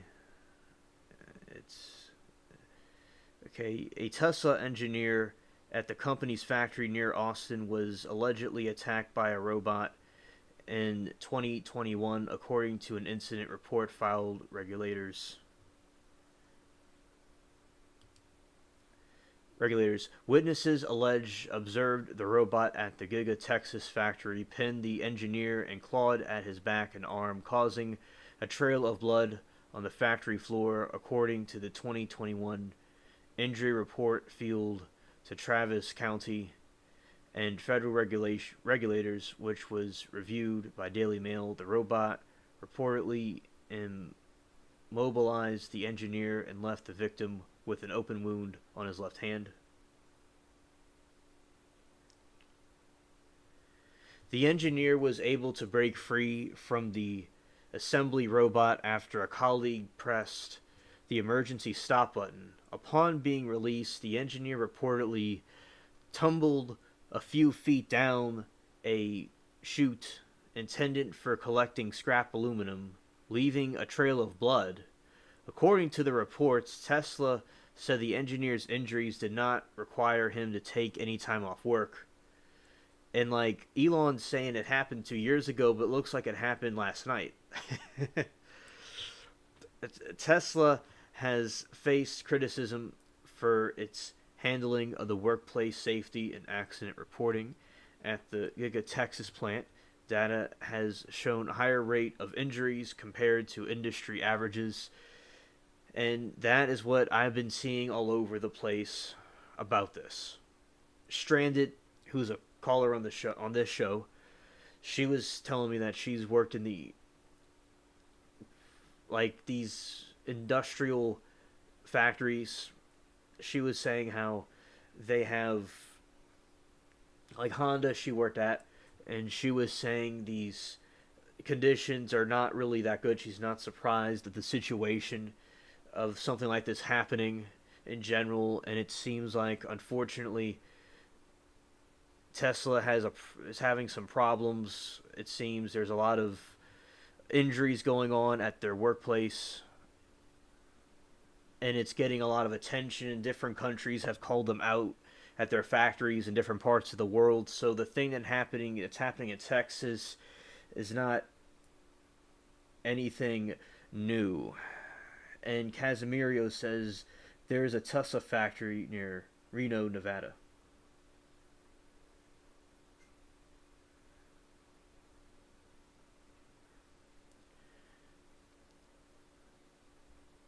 The engineer was able to break free from the assembly robot after a colleague pressed the emergency stop button. After being released, the engineer reportedly tumbled a few feet. I read this. Intended to collect scrap aluminum, trail of blood.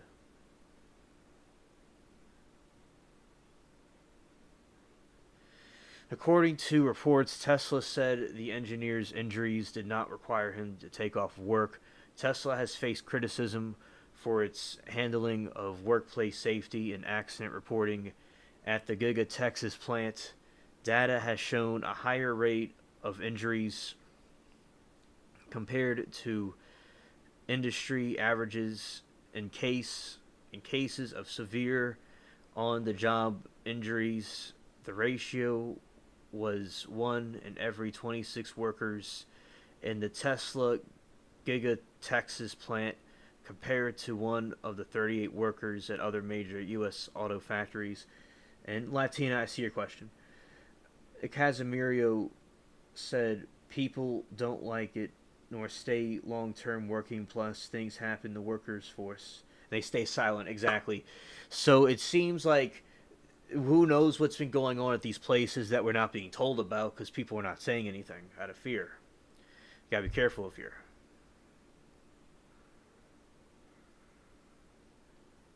And that's it for that.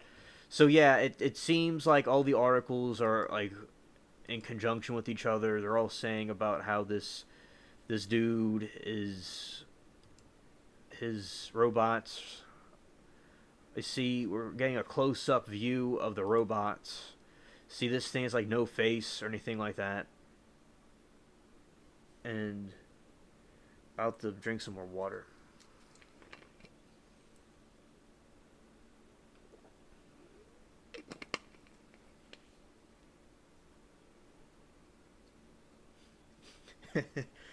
Latina Gavin Donkey. That's hysterical. Dookie. I thought it was Gavin Donkey, but both work. Yeah. So Latina.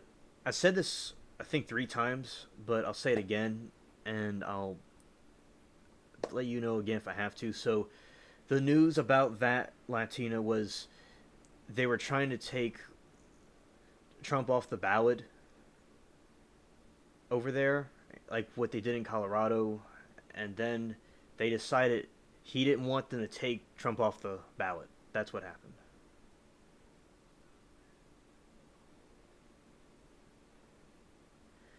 Okay, Latina. Okay, I understand. As I'm wondering, I keep on. I don't mind repeating myself, but she must have been kind of behind because I said it a couple of times, but I don't. I was like, you know, I have to write some like messages because I said it before. So we have this is the humanoid robot. Now this one doesn't appear to have claws on it, but it was apparently another robot they had there that does assembly work in a factory. But it seems like some think it could be this one, but Elon denies it. But this is like one of the examples of the robots.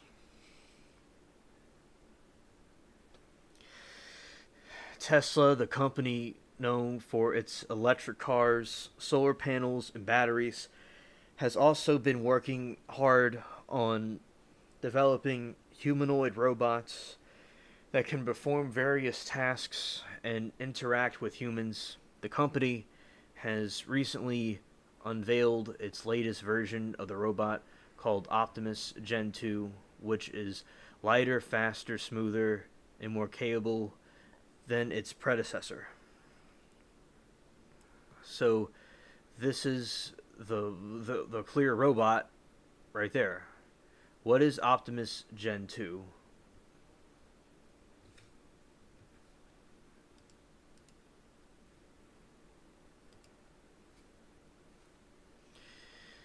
Optimus Gen 2 is the second generation of Tesla's humanoid robot. It is designed to be a general purpose machine that can assist humans in various domains such as manufacturing, construction, healthcare, and entertainment.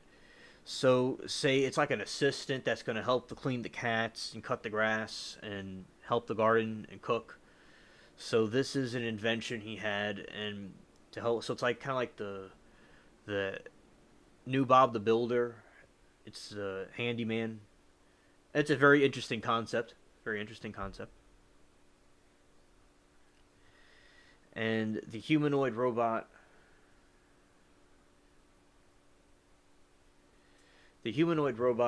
by the numbers.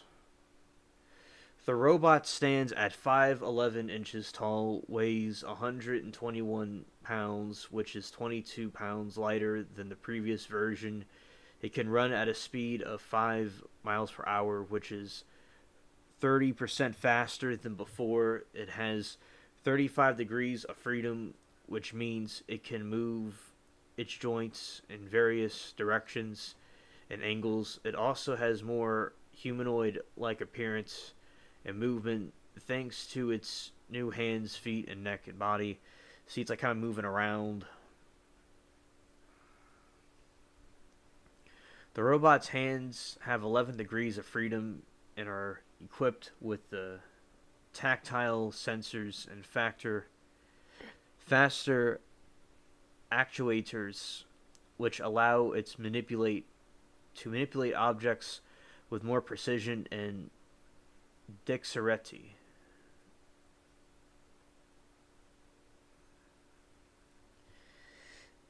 Yeah, Latina.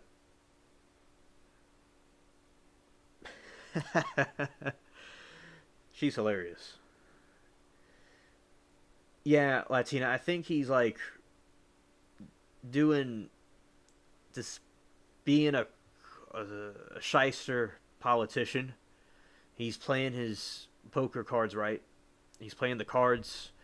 He's doing his chess pieces. He's doing everything like flipping back and forth for, yeah. I understand Latina,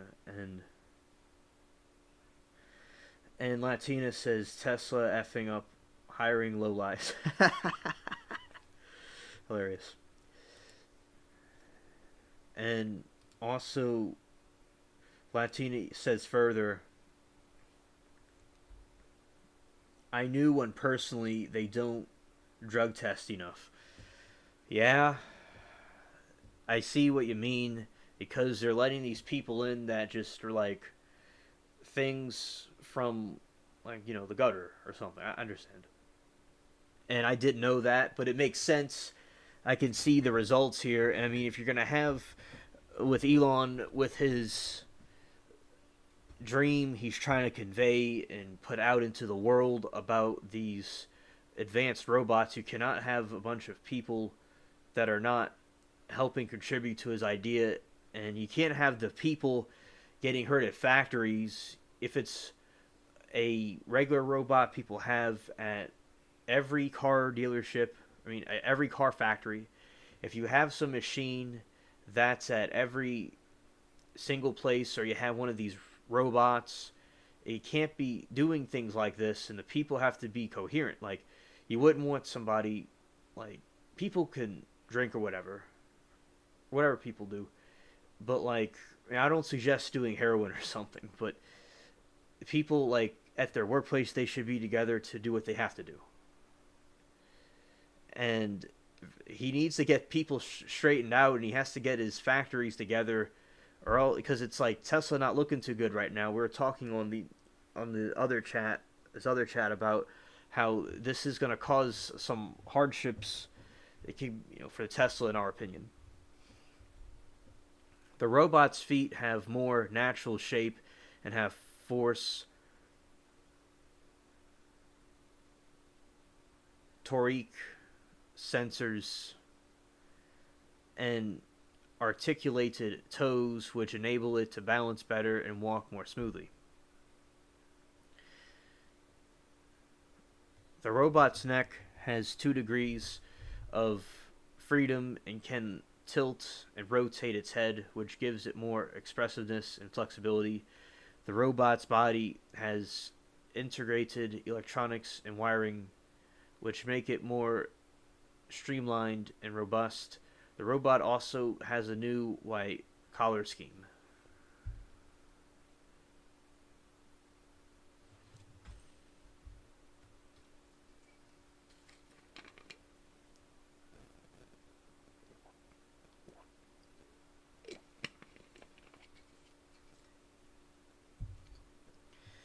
Why is Optimus Gen 2 important? Optimus Gen 2 is a remarkable achievement for Tesla and the field of robotics in general. The robot demonstrates the rapid progress and innovation that Tesla has made in developing humanoid machines that can rival or surpass human capabilities. The robot also shows the potential of humanoid robots to become part of our society and economy, as they can perform tasks that are dangerous, dull, or difficult for humans. Tesla's edge over the competition. Tesla is not the only company that is working on humanoid robots. However, Tesla has an advantage over the competitors in terms of mass production and scalability, as it can leverage its expertise and infrastructure in manufacturing electric vehicles and batteries. Tesla also reportedly has vision of creating a network of robots that can communicate and cooperate with each other and with humans using autopilot Neuralink technologies. So, this could go wrong in a way. It's like we were saying before, if it turned on people, it wouldn't be too good. If they were given too much, like, intelligence to do something wrong. But hopefully Like, this doesn't cause people problems, and it helps out people, and it does what it's supposed to do. Kurt's key takeaway: Tesla's Optimus Gen 2 is a stunning example of how far humanoid robotics has come and how far it can go. The robot is a testament to Tesla's ambition and innovation. However, many are questioning how we will coexist and collaborate with humanoid robots. See, that's what I was also thinking. How will we ensure that they are beneficial and not detrimental to us? These are some of the questions that we need to think about and answer as we enter into a new era of humanoid robotics.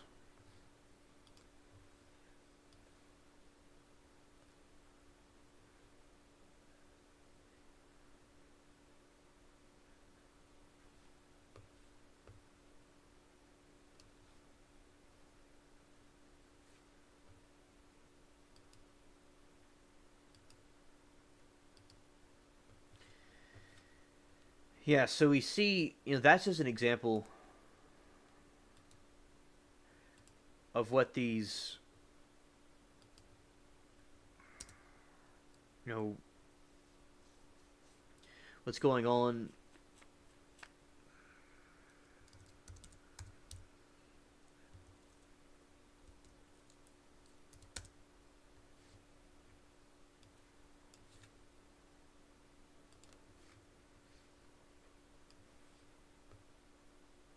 Forgot to add something and I added it. All right.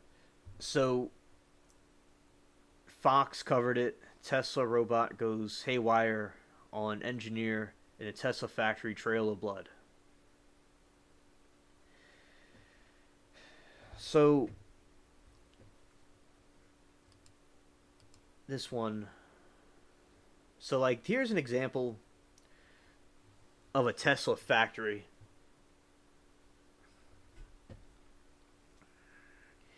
And we can see how it looks. It's a very interesting looking. I know some of you might be like, it's just a factory, but like it has the red and it has some white. I know there's unnatural lights right there, but so you have some stuff going on, and so this is an example of a factory, and where you have these things going on. So, and this is like where a situation where you would have had something like that to occur, and this is like, and let's see, Yahoo has some interesting things to say right here. A robot at Tesla allegedly attacked an engineer, stabbing its metal claws into his back and arm and leaving a trail of blood on the machinery, according to a 2021 injury report. The resurfaced incident comes amid new concerns over automated technology and reports of injuries in Tesla's factory that have been allegedly swept under the rug. The 2021 report said that the worker was given no time off work, despite eyewitnesses' accounts saying the engineer was severely injured. We've had multiple workers who were injured and one worker who died, whose injuries or death are not in these reports that Tesla is supposed to be accurately completing and submitting to the county in order to get tax initiatives. Hannah Alexander, an attorney for Nonprofit Workers Defense Project, said. So this could have happened over a year ago, like they're saying. It could have been something happened a year ago. In my opinion, maybe something just recently happened, and that came out. I don't know why this would come out a year later, but this whole thing seems very fishy to me about this entire situation. See what the comments people are saying. Just gonna show it.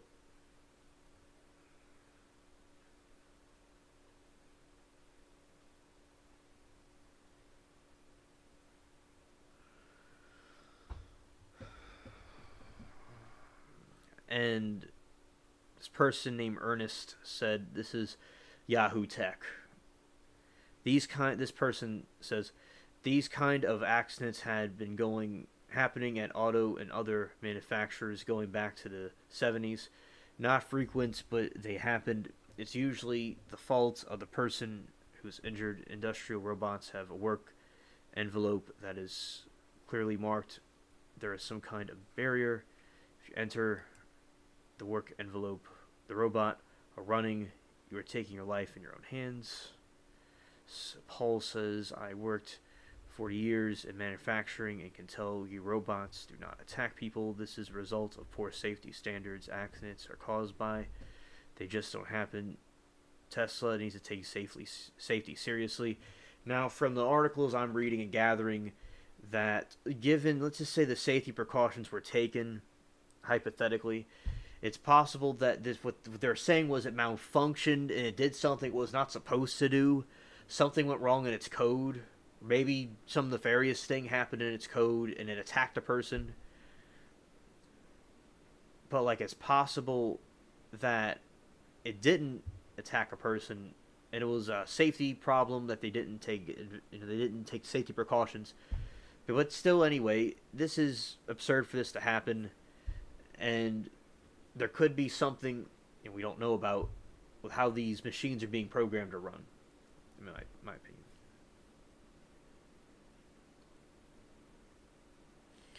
Phil says never enter a machine's work zone unless it has been energized. Energy can be electrical, things like hydraulic pressure. And there's this, someone said didn't follow the shutdown procedures. And it showed like a little Terminator thing. Yeah, because definitely I think that tedious, very tedious thing. All right, let's say Tesla factory.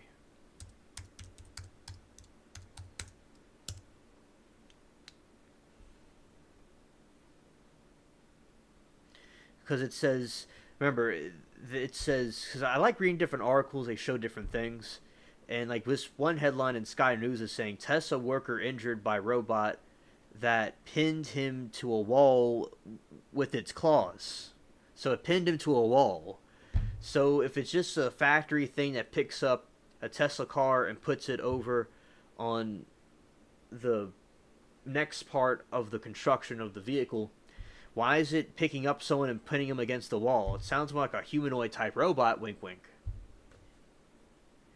So it sounds like. We got some strong robots. We're taking a look inside the Tesla factory. This white and red place.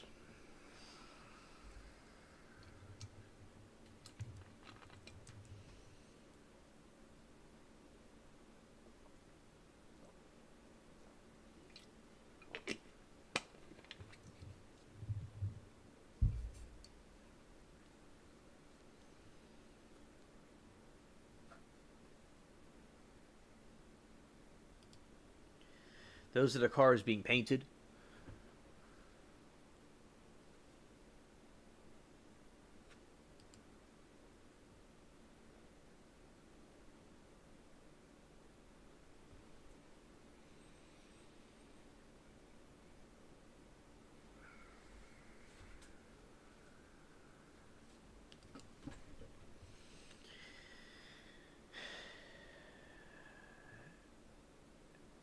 And this is another part of the factory because they're trying to make it sound like it was one of these types of machines.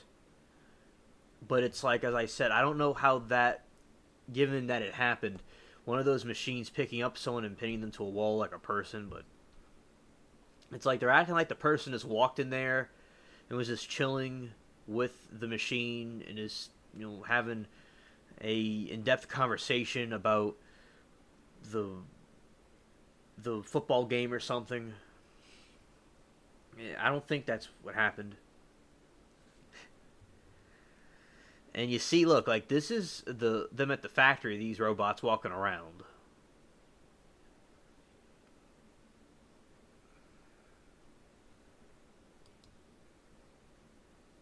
And I said, very interesting concept, to do something like that.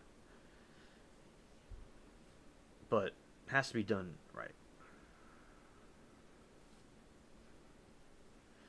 So This one looks really interesting right here. And we have, yeah, sure. Yeah, Tesla worker injured by robot that pinned him to a wall with its claws, car company Texas factory. And there's a lot of advertisements. That's another view of the factory. It noted the injury types as laceration, cut open wound, and recorded the cause object as a robot. The robot pushed its claws into the man's body, drew blood from his back and arm. Two witnesses told the U.S. technology website information. We got witnesses.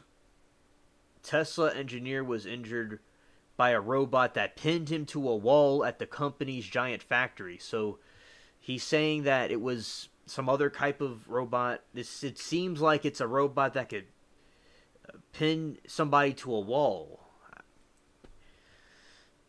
So I'm just saying, as the days go on, whatever is said or by anybody or thought, you know from here that this is what the claims are. According to the reports, the 2021 incident. So it seems like it seems like something that happened a couple of years ago that just went viral. It's what I'm gathering from all this. The 2021 incident came to light through an injury record filed to regulators. And a laceration, just means the big cut, open wound, and recorded the cause of the object as robot. The robot pushed its claws into a man's body and drew blood from his back and arm. Two witnesses told U.S. technology website the information.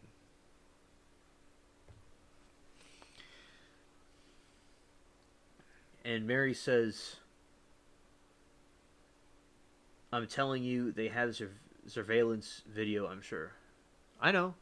And that would be good to get a hold of that to show what's going on. Right. After another worker hit the emergency stop button, the engineer managed to escape the robot's grasp, fell down a chute designed to collect scrap metal, leaving a trail of blood behind him, one of the witnesses said. The incident happened when the engineer was programming the software that controls the robots, which cut car parts from aluminum. The information reported 2 of the robots were disabled, but a third was inadvertently left on as it went through its normal motions. It caught the worker in its claws.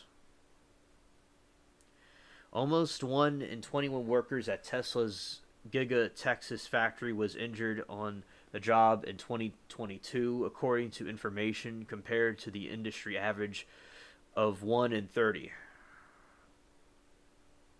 Texas site has been Tesla's global headquarters since 2021, when the chief executive, Elon Musk, announced it was shifting the company's home from California. Musk SpaceX rocket company has also launched site at the state's southern tip, and he moved it to Texas in 2020.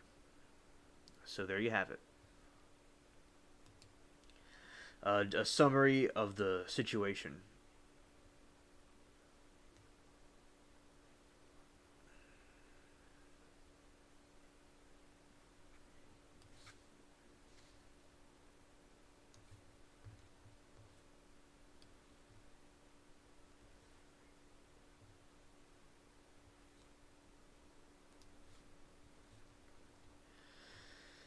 So, then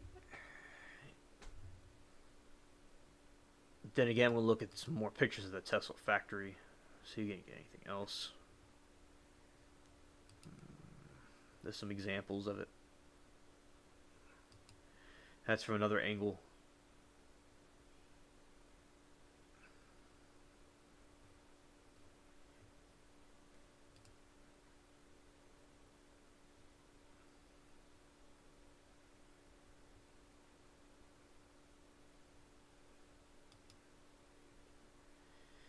Yeah, so,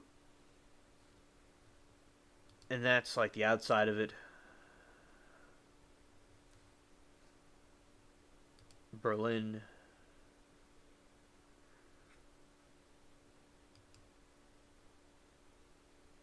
Tesla. Yeah,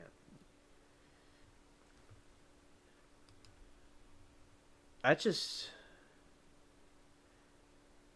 something from 3 minutes ago. See if there's anything new that came out in 3 minutes.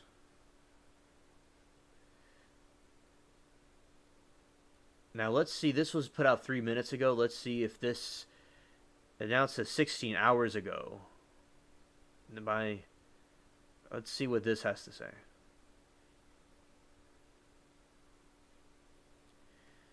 And real shocker in the robot attacks Tesla factory worker story.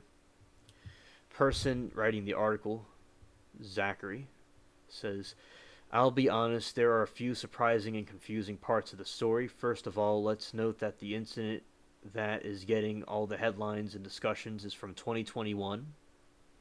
Why is it getting all these headlines now is unclear. Also, yes, it's surprising that a factory robot somehow brutally attacked a Tesla employee, cutting him up a bit and leading to human falling down a chute where scrap aluminum is supposed to be chucked. Yes, this is odd and shocking, at least it is told.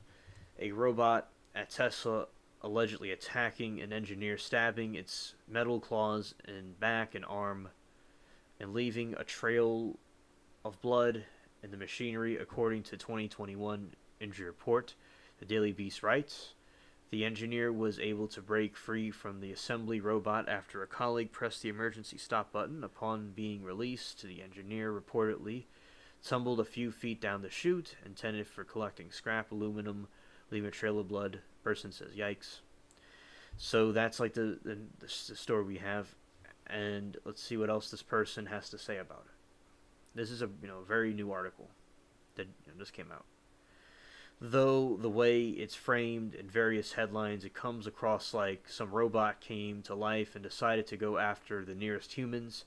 In actuality, it's certainly not a general AI robot. Basic programming in the machine seemingly combined with the weird circumstance leading to a terrifying situation for Tesla engineer who got mauled a bit and then fell down a chute was what should be made clear, though, is the robot didn't start thinking about world domination and consciously try to eliminate the nearest humans. It wasn't the Tesla's new Optimus bots that went rogue or something like that. There's not to say not a crazy concerning story. This is how information told the information, which is a news place, told the story. And I'll say that I know with my tinfoil hat, not calling anyone a liar, and I like to be refuted.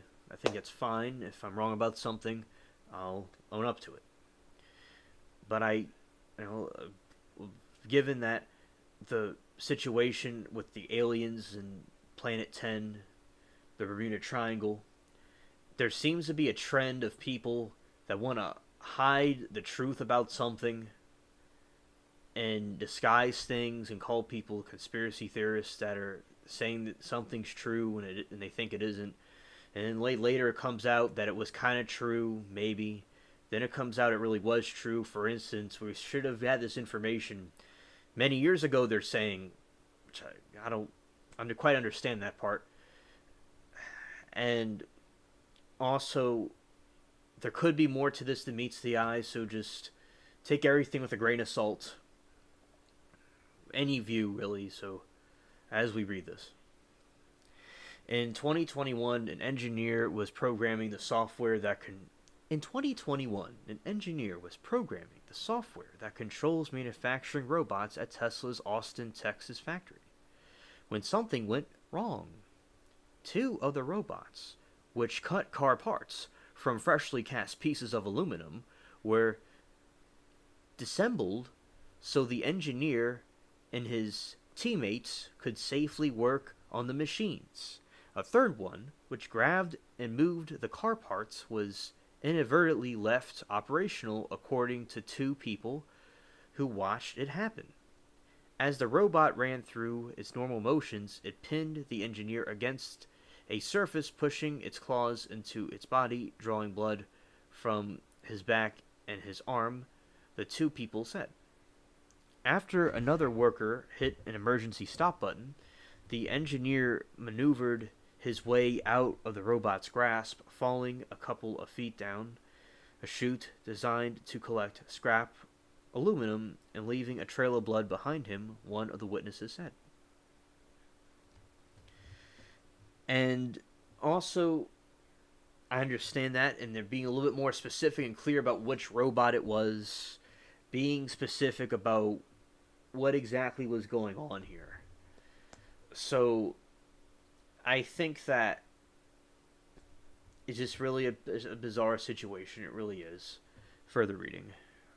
At the end of the day, what's not new is the crazy stuff happens in factories. It's like, you see, in my opinion, this person's downplaying what happened. It's just something that happens, just a robot's gonna walk up to somebody and just, I know he said it wasn't one of those robots, I'm just making up a story, just for fiction, just for an artistic license. Robot's gonna come up to somebody and just grab them, pin them up against the wall for no reason, and also say it was one of these other machines. It's gonna go grab somebody and pin them up against the wall when it's designed to pick up a piece of a car and put it somewhere, but it's gonna grab a piece of human, put it against the wall. I don't know. I would like to see some surveillance footage of this to set the record straight. I'd like to see what's going on for real here. At the end of the day, crazy stuff happens in factories. What Stranded was saying, though, say the Honda factory she worked at, and these different places she's familiar with, is that they just go and nefarious things happen at these places that shouldn't be happening. So him to say that crazy stuff happens in factories, like when I'm working with my grandpa on something, or somewhere, I mean, yeah, stuff happens, but there's a point where things get things happen carelessly. And it seems like Tesla actually has a higher rate of bad things happening, like some toxic aluminum things I was reading, in my opinion, that was happening. And many injuries are happening more frequently than other places. So this person is not is strawmanning a little bit, saying things just happen in factories. Sometimes things happen sometimes, or people did some things. It's like it's silly. And factory workers get injuries, sometimes severe injuries. However, it was the frequency of such injuries that shook me from most of the story, that this is what jumped out as a real shocker in the story for the person that wrote this article. Me getting my mouth to drop and my eyes to raise, according to a report from the Independent. 1 in every 38 auto factory workers get severely injured in the U.S., and Tesla's Gigafactory in Texas was a source of an even worse result, like I just said a moment ago. 1 of the 21 factory workers gets such injuries. That's crazy high rate. My eyes, it blew my mind. This is the status of an auto factory worker in 2023. 1 severe on-the-job injury out of every 38 workers, apparently so, and 1 out of every 21 at least Tesla Giga Texas factory. That seems wild to the person writing the article, and this is a very interesting article that set the record straight about some things and about the main narrative about the story. Just a person did a great job with that. I like the blue and the way the website's designed, and also he agrees with what I was telling all of you, that it's just very strange that there's more frequencies of bizarre, macabre occurrences happening at the Tesla factory specifically. Also in Berlin, there was something that happened.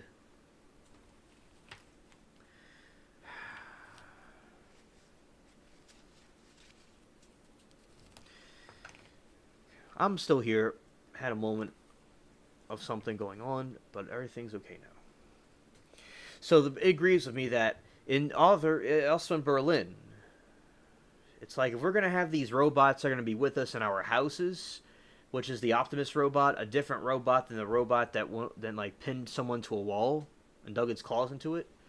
So we had this other robot that didn't do that. That's gonna just be in the house with us. That means it's like the Twilight Zone or Lost in Space, or some sci-fi thing. It's an interesting concept, but it just could go wrong. Especially, it doesn't seem like these people are reliable with all these injuries and stuff. There could be lacking in other areas, in my opinion.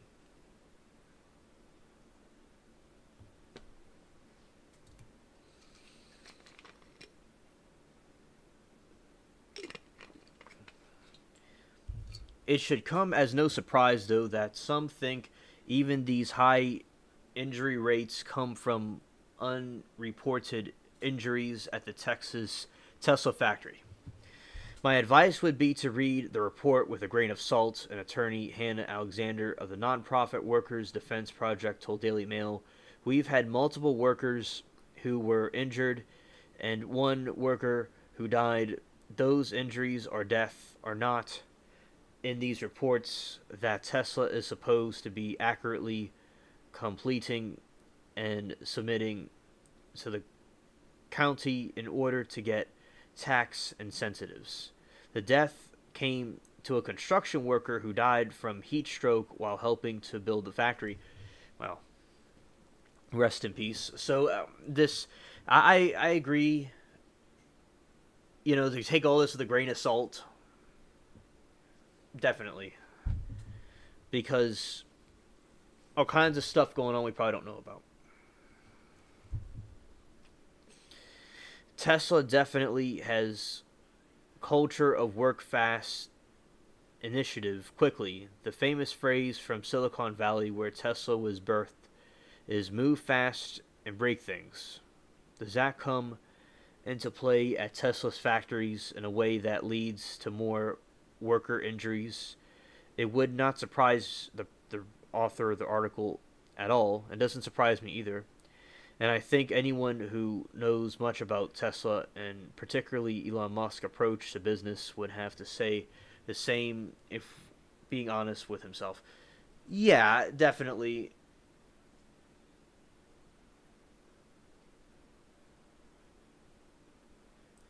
Absolutely.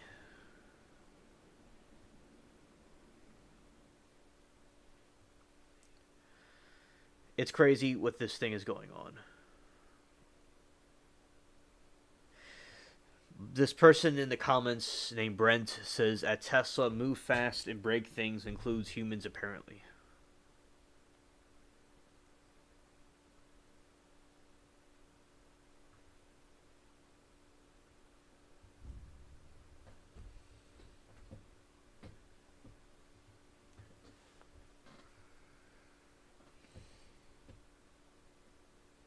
And people reported, like people I know from YouTube were telling that they knew somebody that were in a Tesla and it caught on fire.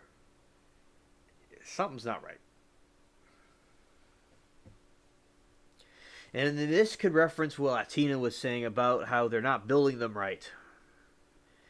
And I've learned things from, sometimes I see at some point around 2020, before I met all of you in different streams and stuff. I like kind of right before that same year. I'd say around May, March, something like that. April. I was looking, some things happened unfortunately that I didn't like, and remember I was looking at some Stoic philosophy, and that's some very interesting stuff there. And one of the quotes went something like, all great things take time. Like nothing like happens, like Rome wasn't built in a day, stuff like that. So if we do things too quickly, like one of the quotes is like you could break the whole instrument. This is an example about if you go too quickly, too fast, it's going to backfire and do the opposite effect of what you want it to do. Don't be slow, but it's good to take time with things and to not rush things too much. Because it's like people, like you, obviously, those that are watching and seeing the rerun can see it backfires.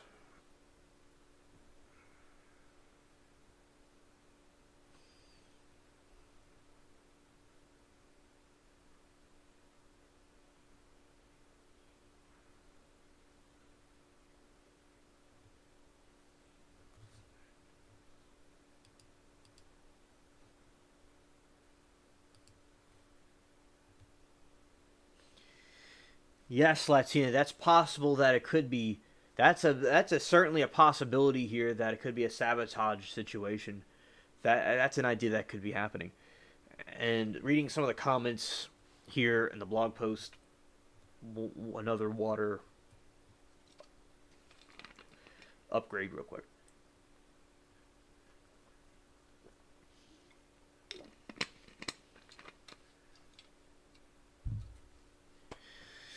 Steve takes a quote from the article.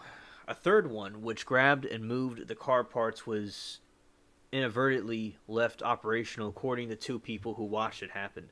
Human error. Timing is particular for an old story, but the headline is blasted, the person says, is clearly clickbait, which instantly gets the hair-raising reactions. Headlines preset a tone. Why don't they bring up recalls where Ford leads and Tesla doesn't even make the top 20? But a Tesla software recall is massive news, but Ford breaks failing. So the person saying how like Ford has a problem with their brakes, it doesn't get recalled. I mean, but if Tesla software recall, there's massive news, but with Ford, there's not. No one really cares, and they bring up recalls with Ford leads. Tesla doesn't even make the top 20. So that's very interesting. Automakers with the most and fewest recalls in 2020. Ford recalls 8 million units. Volkswagen 1 million units. Fiat 3 million units.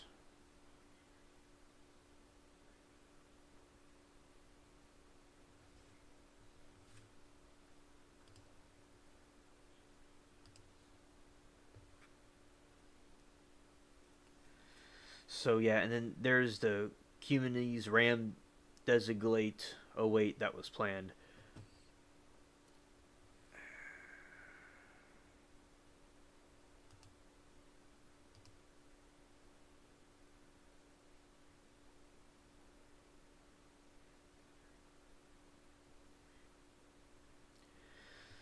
And Slow Baden says one common thing that happens to people with long hair working on circular moving machines is that their hair gets caught up and their scalp get ripped off. Safety protocols forbid long hair, but usually women do not adhere to the protocols, and horror stories like this happen every few years. So this is not about Optimus insurrection, how some articles would like us to mislead us, but rather some careless interaction with industrial arm.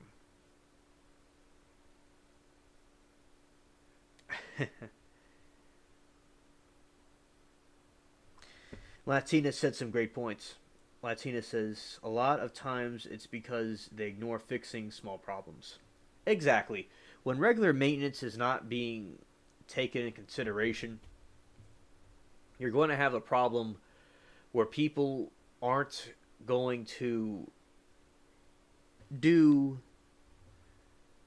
good because the technology is going to fall apart if proper maintenance is not being taken. And this goes like what you were saying about the people that are working there, like lowlifes. Latina also says, I know someone that nearly lost their finger from some type of blade shield missing. Oh my goodness. Oh my pearls. And Latina also says that was at a warehouse though. Same thing, same type of situation like a Tesla factory. That's like what Stranded was telling me about. Latino also says, I also know a truck driver that lost his young 20 something year old son that worked with forklifts. Oh, well, may he rest in peace. Condolences for the loss. And he was using cement block divisor like the type on a freeway to smash down the trash at work, and it flipped over and killed the kid. Oh my pearls. She and Latina further says everyone at the place knew they weren't supposed to do that, but they all did it anyway. Yeah, thank you for pointing this out, Latina, about this situation, because like I don't think enough people understand the dangers about what goes on at these places, and people just being careless, people not using proper safety precautions to fix their machines. People aren't doing that right, and I see that people should not have been doing that. Absolutely. And the people lost their lives because proper safety precautions weren't taken. That's why you gotta follow your gut. And if some people are doing something wrong, people shouldn't do it.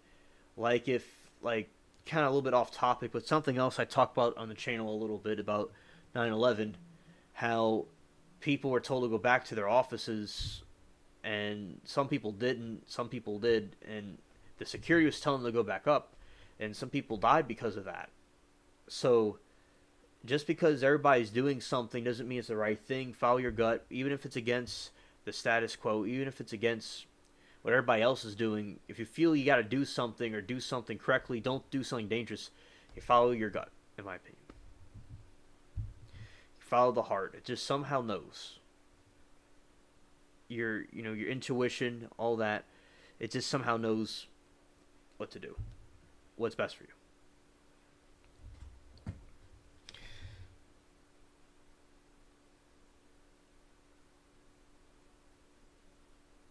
And also, another user says, in Australian schools, all girls and 3/4 of boys have long hair.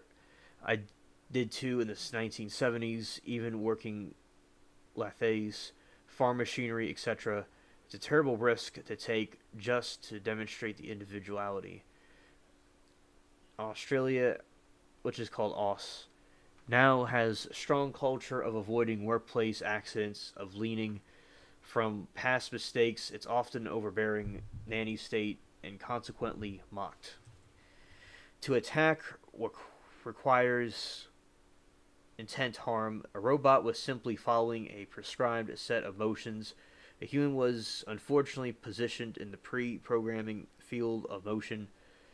IOW. This person, Big Woo, says, injured was no more attacked. Someone standing on a roller coaster track or squished automatic garage door that had defeated safety interactions.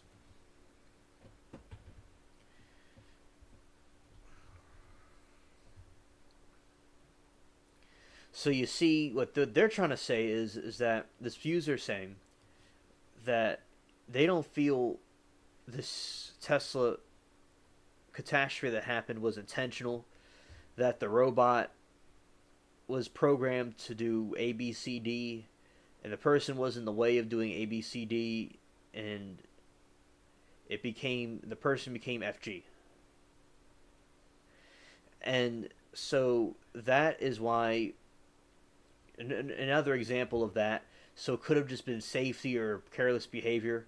But with my tinfoil hat, which I'm not denying that's true, that I accept that's likely what happened, but I will be open to the idea of some strange occurrence happening with the technology, because some articles were saying that it malfunctioned and it did something it wasn't supposed to do.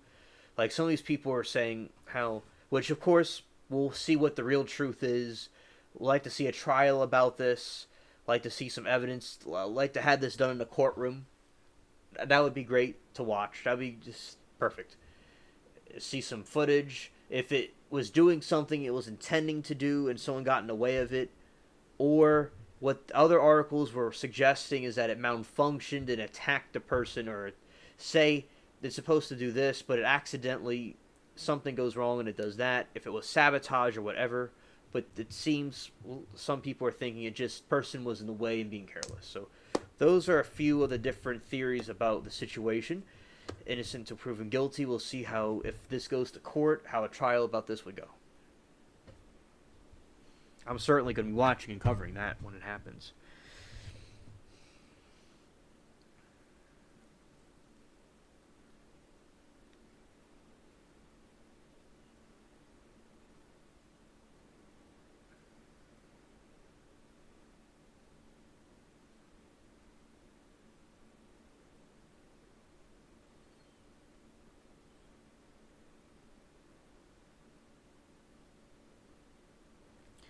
Another user says, Freed, I like to look more into these injuries. The person says, as many might be fairly minor without lasting effects, but approaching 5% of the workforce is a bit too high. Note this was the programmer's mistake, nothing else by someone who didn't follow the procedures.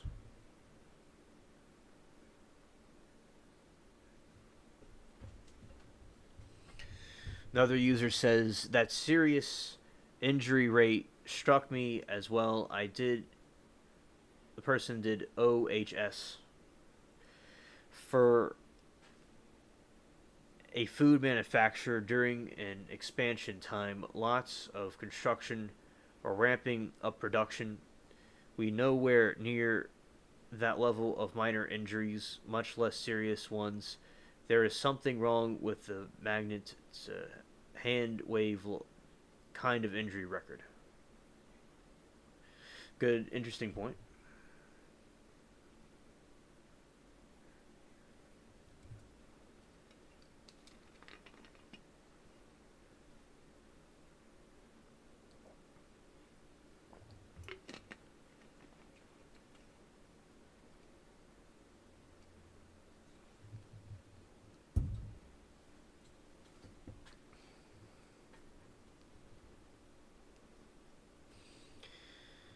The following professions, another user says, have high rates of occupational injuries: nursing assistant, heavy truck, tractor trailer drivers, laborers in freight, stock and material movers, light truck drivers, construction laborers, maintenance, repair workers, janitors, cleaners, retail super person, registered nurses,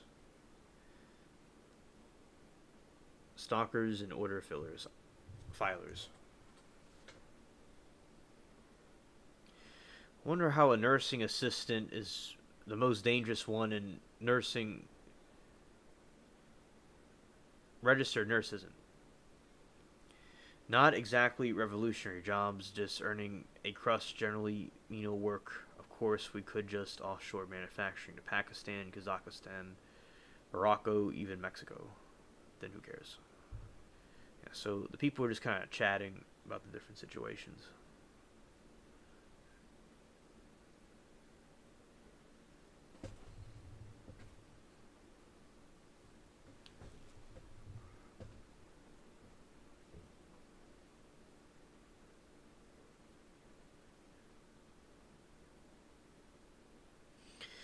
A username BB says the solution will be AI and robots, no humans allowed on the factory floor. Okay. I'll have to slip out the chair.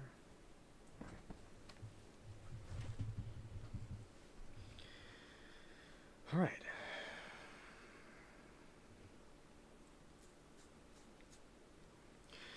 And Jean Grossman, or Jean Grossman, however you want to say it, I say Janae. This user says it's unlikely that the robot intentionally attacked the person person says in their opinion.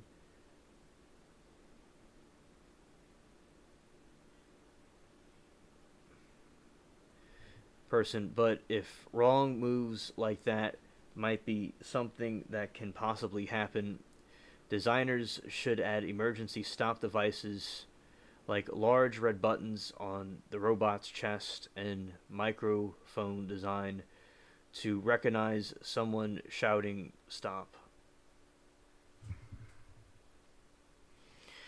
I'll read that again. It's unlikely that the robot intentionally attacked the person, but if wrong moves like that might be something that can possibly happen, designers should add emergency stop devices like a large red button on the robot's chest and microphone designed to recognize someone shouting stop. Another effective stop signal would be if the robot recognizes any physical attempt to forcibly resist its motion and or grip, or if it wherever grabbing has a pulse. Yeah, that would be a good invention. That's a good idea for them to do. And shout out to Jean or Genet, whatever.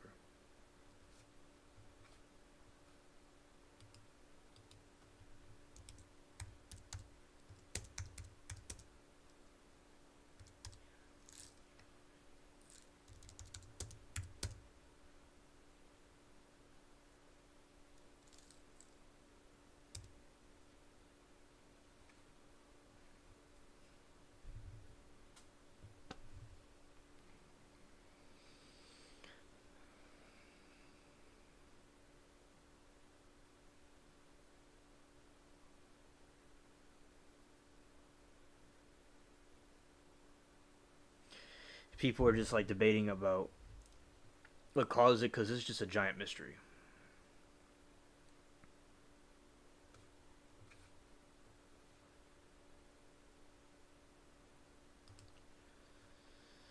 All right.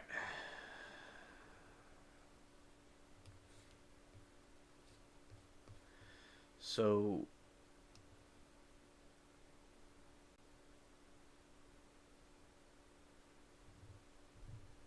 we're going to go to. And this is the one I made the video about.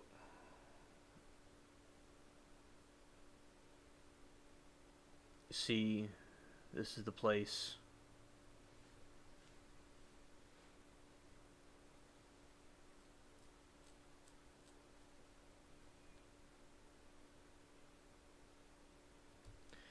Yeah, that's the one I covered. See, they had the other injuries that happened there.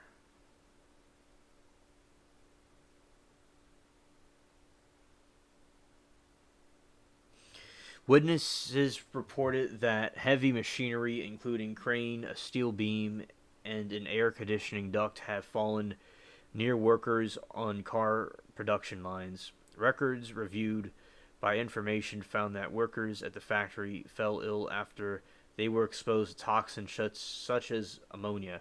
That's what I was talking about earlier, and that's I want to go back to this article. So, like, these are just some other injuries that people at the Tesla factories have faced. In the summer last year, an employee's ankle was caught under a moving cart, forcing them to miss more than 4 months of work.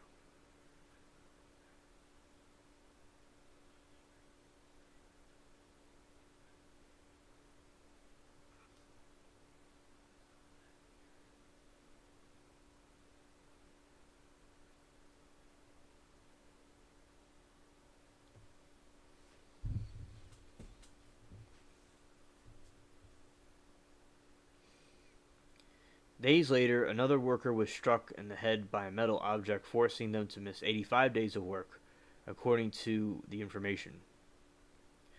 Tesla employees at the factory said they witnessed forklifts. Last team was talking about forklifts collide with workers on assembly floor on or around the New Year's of 2023, which it's like we're in 20 New Year's hasn't happened yet, so maybe they mean 2022. But I don't, Water was accidentally submerged in molten aluminum used in the casting area that produces underbody of the Tesla Model Y, resulting in an explosion that witnesses reported sounded like a sonic boom.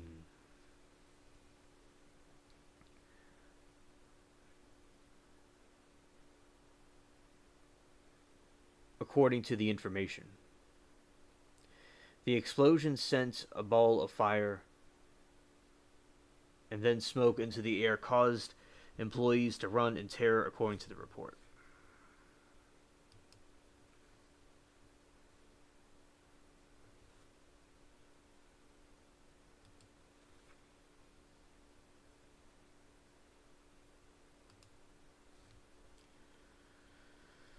However, it is unknown how many people were injured, since the information is not included in the document submitted to safety inspectors in Texas.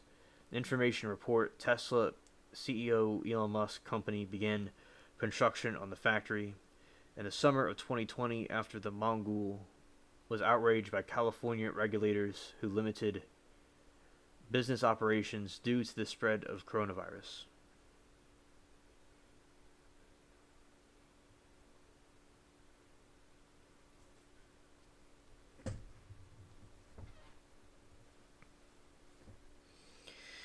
In late 2021, Tesla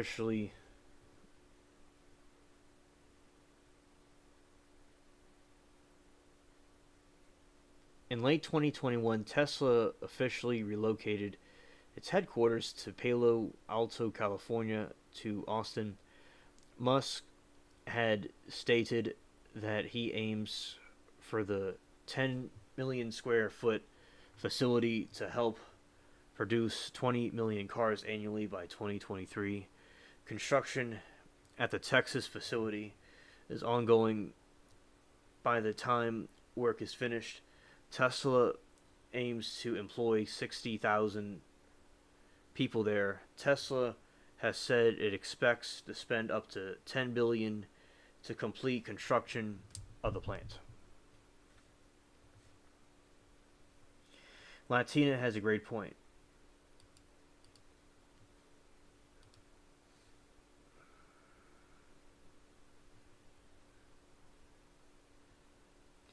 Men getting injured and killed at work is one thing the feminists ignore when they complain about wage gaps. LOL. Doo-doo feminist. Exactly, Latina. Exactly. The newer waves of it, as we see in our modern age, they're totally trying to just destroy society and destroy men. Absolutely. They're just out for their own selfish interests.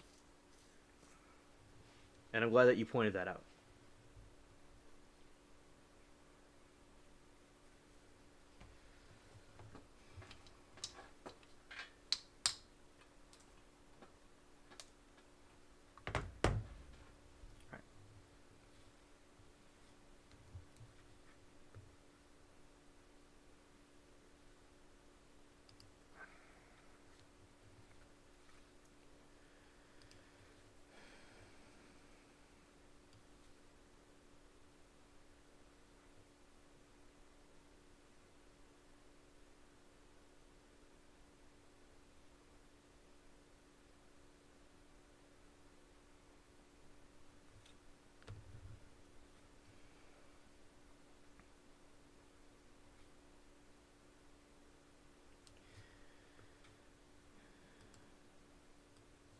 And they have 22,000 employees.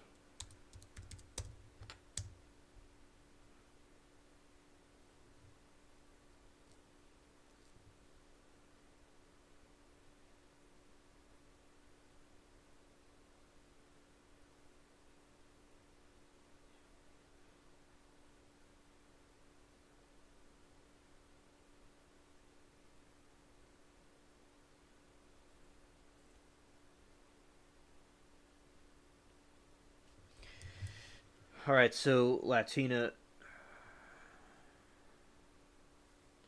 has another good point about the read in a moment.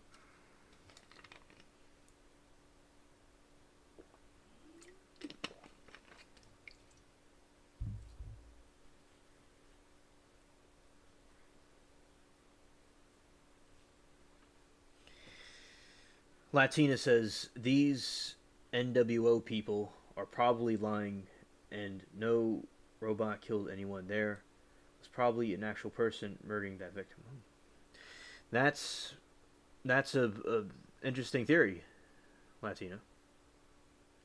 Yeah, humans glitch more than robots, but it's true, true, but I still am skeptical of robots and AI, and eventually them getting too intelligent to do and to cause humans harm at some point in the future. I do think that is a danger still, but that's an interesting point. Thanks for sharing that with us.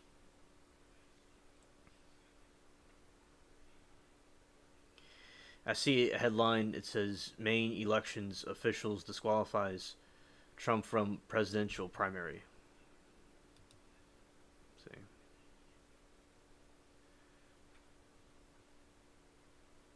So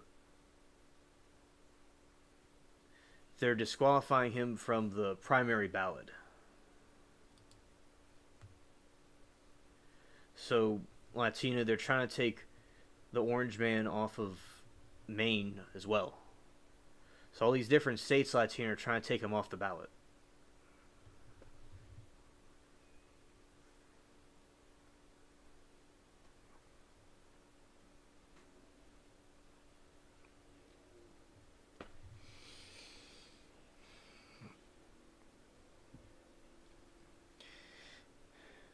Yes, so it says, and okay, Mary, thanks for letting us know. Shout out to the cats in the back.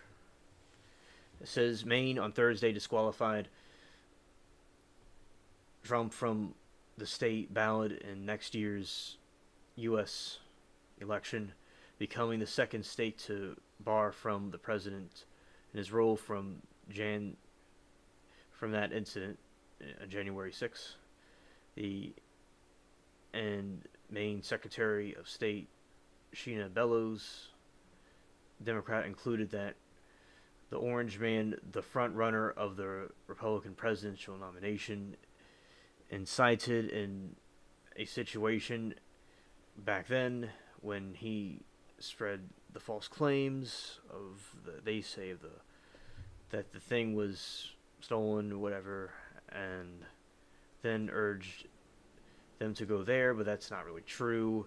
So the point of what I'm saying here is that they're taking him, they're trying to take him out all the ballots, which is interesting. That's another interesting thing to see how it goes. And as I told all of you, this year is going to be 2024 is going to be a very interesting year politically.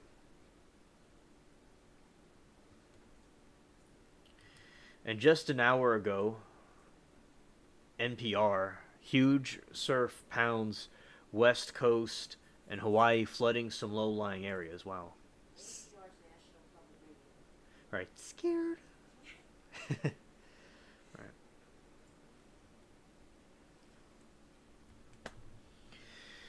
And so this says the Los Angeles powerful surf rolled into the beaches on the West Coast and Hawaii on Thursday as big swell generated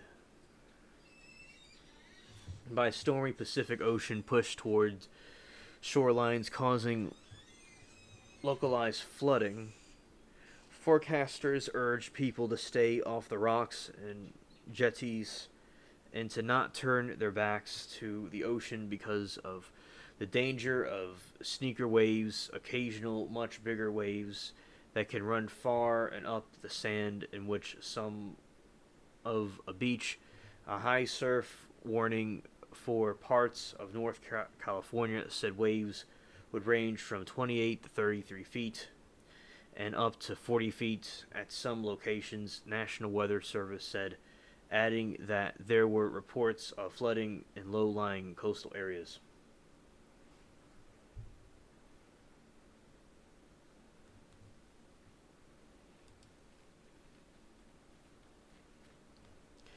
In Aptos, on the north end of Monterey Bay, surf overran the beach and swept into parking lot, leaving the area swarmed with debris. Santa Cruz County issued warnings for people in several coastal areas to be ready to evacuate.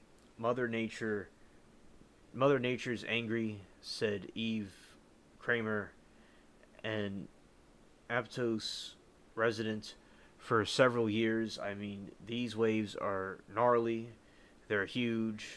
The same area was battered by the ocean last January as the west coast was slammed by numerous atmospheric rivers. I feel for the people and the down low here, said Jeff Howard, also an Aptos resident. While not quite as huge, the waves along the Southern California were also described as hazardous, with the life-threatening rip currents. Nonetheless, surfs couldn't resist. Patience was key, according to Alex Buford. 27 was catching waves just north of Manhattan Beach on the Los Angeles County coast. I was waiting for a while because the waves are really sick and they're kind of hard to get into, even though I have really big board. He said, just waited for a good one, and I got it, and was along one pretty big. It was sick. In Hawaii, the Weather Service forecast surf rising to 30-40 feet, 9 to 12 meters along north-facing shores, and 18 to 22 feet along west-facing shores of 5 islands. Oh, that's intense. Wow. Professional Hawaii surfer Sheldon Passion. It almost sounds like plankton. Sheldon Plankton. Passion was getting ready to surf Thursday morning at Makaha, a world-famous surfing beach in Oahu's west side. Passion. What? Oh, I didn't know. I didn't notice that. I think that's the right way to say it. Oahu's west side. Passion 30 has been suffering at various spots around Oahu this week, taking advantage of the waves during this week. High surf warning in effect until Friday morning. It's always big waves in the winter time in Hawaii, he said.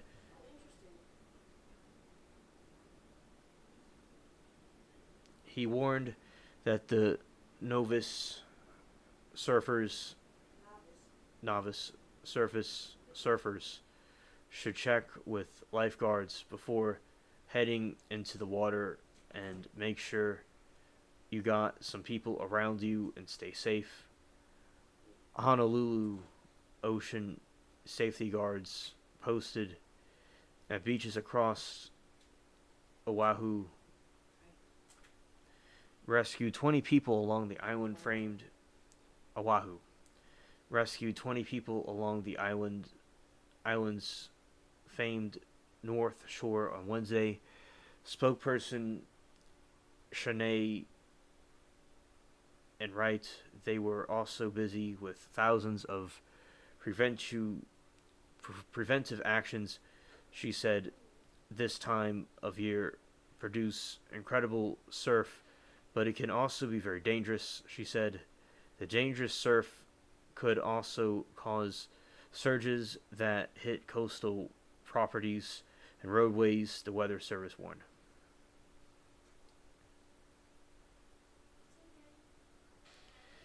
And alright, so we have this situation in Hawaii. Well, in Latina, that's an interesting point, that maybe that they're trying to put propaganda to put Tesla down for some reason. And I wonder, why would they be trying to make Tesla look bad? And I wonder about these things, but like at the same time, if like someone gets poisoned or gets hurt or something more frequently than another group, I can see where it wouldn't necessarily be propaganda, but maybe the media could talk about it more than usual. I understand that, but I understand like there's like something that is like a fact that happened, and also that there's propaganda. But I'd be interested to know like what your opinion is, like why they would be trying to make Tesla look bad.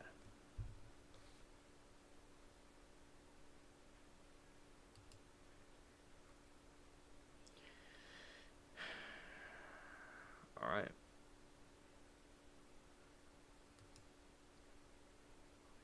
Also, so that's the news.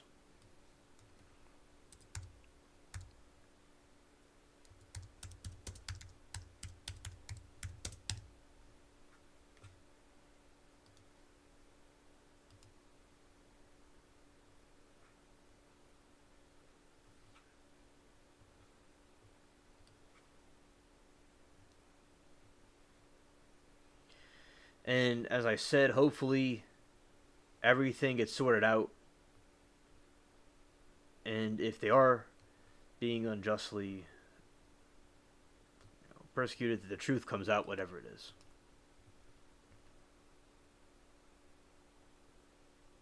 Oh, you did Latina. Oh wow. Yeah, it sounded like it's a serious thing that was happening with the weather.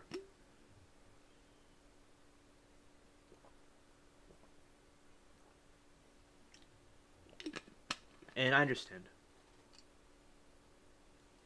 Right, Latina. Right. I hope to be there. And also we have this the Bermuda Triangle is talking about. Just another recap about it. We'll talk about this off and on. And some think it could be the lost city of Atlantis. And let's see if there's any UFO sightings in this region.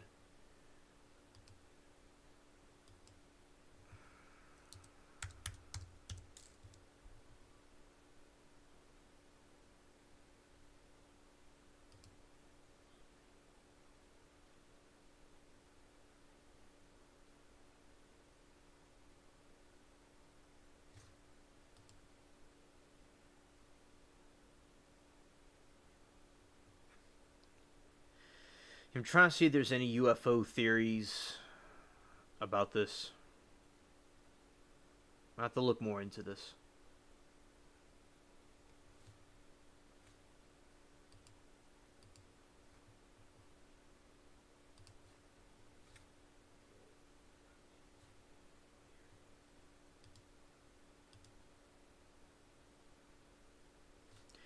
This is interesting.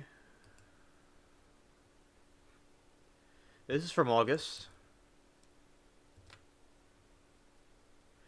People convinced Google Maps has captured a UFO flying over Bermuda. People reckon that Google Maps has blown the lid off of the UFO conspiracy by showing one flying over Bermuda. If Bermuda wasn't already subject to plenty of speculations over the triangle where people disappear, now the aliens are kicking around. Maybe aliens are secretly behind the Bermuda Triangle and have been time, or perhaps there's a less mysterious explanation for the whole thing.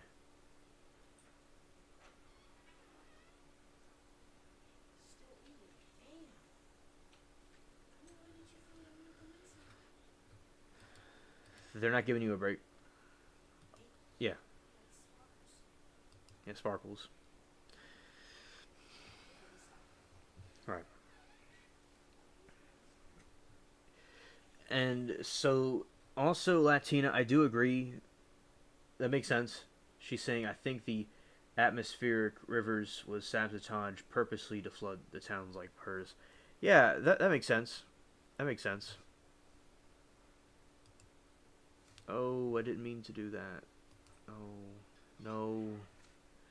Annoying. Annoying.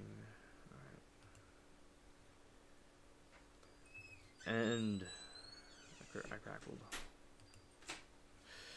Really, when I'm trying to get rid of the thing, it takes me to the thing. Okay, that's annoying. I'm not on there, no. And he's saying maybe aliens are secretly behind the Bermuda Triangle and have been all this time, or perhaps there's a far less mysterious explanation for the whole thing, which doesn't rely on the presence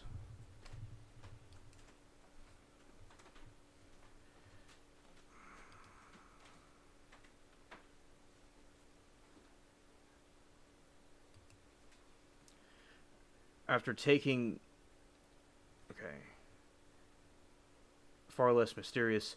After taking a virtual stroll around for a bit, the camera that gazes toward the sky and spots what looks like the archetype of a UFO hovering over the Bermuda Triangle. I want to look at your pictures in a minute. What pictures? You show on the screen. All right. So basically, so that was the article I just read. So basically, we have this UFO picture that was flying over Bermuda. So they think maybe the UFOs have something to do with the missing people in the Bermuda Triangle. And you all are seeing a fraction of the picture, so I'm going to put the whole thing up.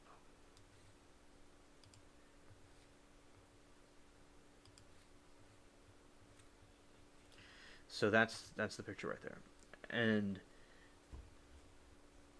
Latina says a Sacramento, California on Highway 99, people died from the river overflowing, no warning, or road closure. My town didn't warn people either, and people didn't get evacuated until the morning. Wow. Latina says while they were flooded in their homes and apartments, miracle if the children drowned, maybe some pets drowned, she doesn't know. Yeah, that sounds really horrible, and that's unfortunate that something like that happened. I think that is really evil if they're doing that intentionally. And I understand your thoughts about that. It makes sense. A mysterious bulging triangle filmed over the city. Wow, that's something else.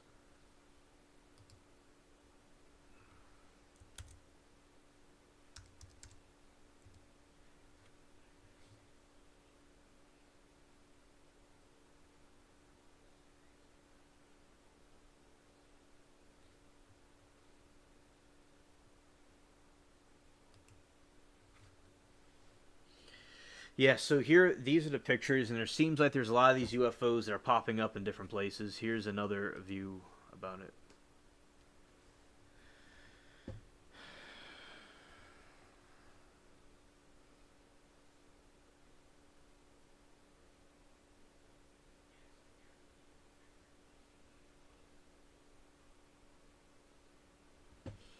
You're welcome, Mary. Glad that you understand.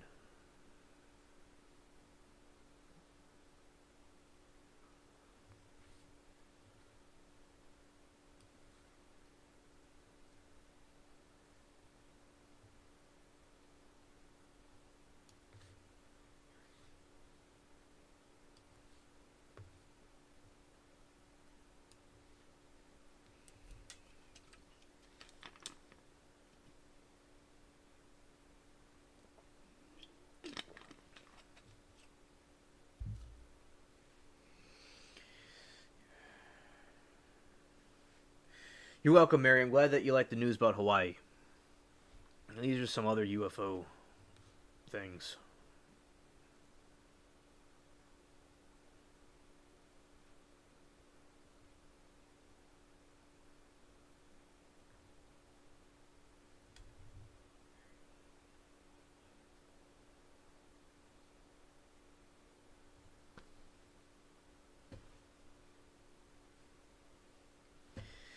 Latina, I understand your point, and I would feel the same way also, and that very well could be happening. But I do think also that it is possible that there's just some type of just something's not going right with their factories or something.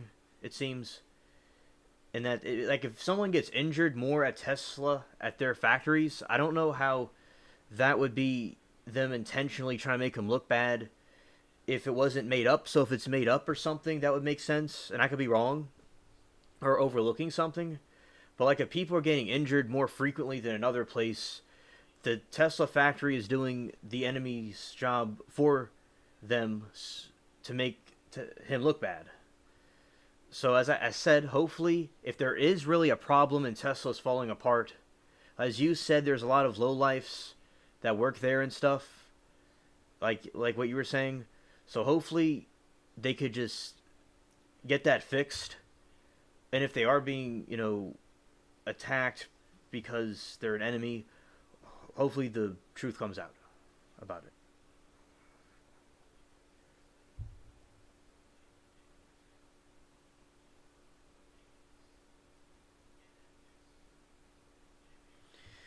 Okay, Latina. Okay. And also, Latina saying the lady she told me about that claims to be an experiencer. Yeah, I know who you're talking about. Yes, I know her. Told me, told Latina thinks that Elon is evil and some type of ET. That very well could be true. That very well could be true. And I've heard conspiracies about that also. Some people that I know think that as well about him. I mean, it's an interesting perspective, and we'll see what comes out about it. Like some people think he might be kind of not completely on the side of the good side or the bad side. Some people think. I'm not personally against him. I think he says a lot of inspiring things and he's done a lot of interesting stuff. But yes, I've heard those as well, Latina.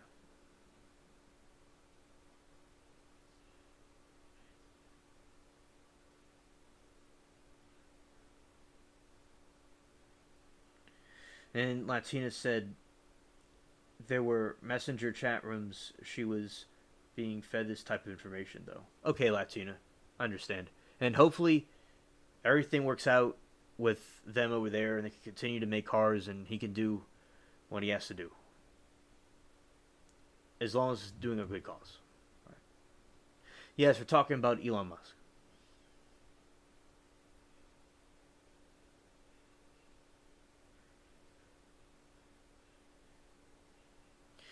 And the picture you see is the thing in Bermuda Triangle.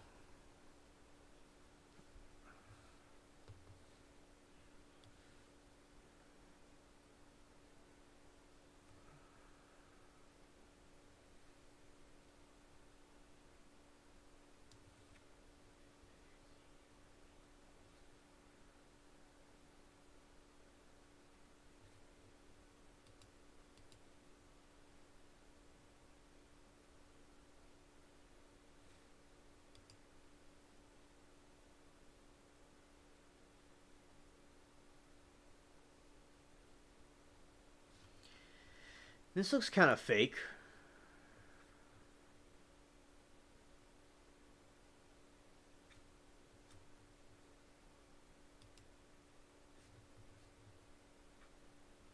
So apparently, this was from 2018.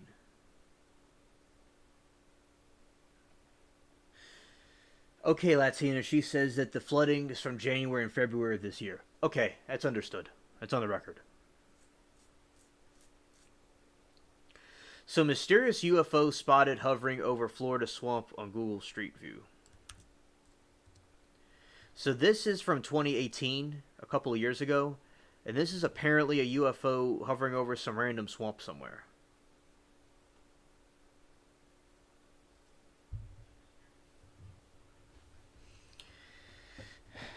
An eagle eyed Google Maps user has reported a mysterious UFO in the skies above Florida swamp. The odd object is partially blurred and was spotted in an area just outside the notorious Bermuda Triangle. One user suggested is was simply fast moving butterfly. You see, it looks kind of like a butterfly wings. Who really knows?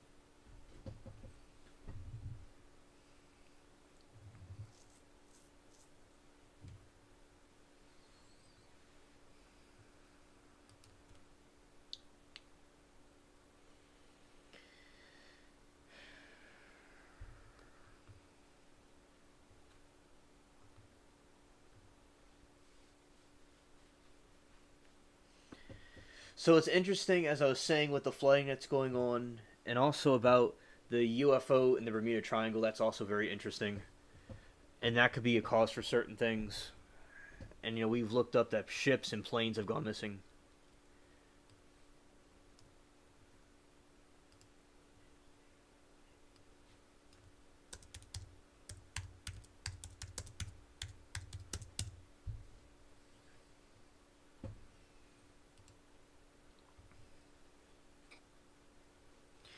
Here we got a headline here. It says Bermuda Triangle ship reappears 90 years after going missing.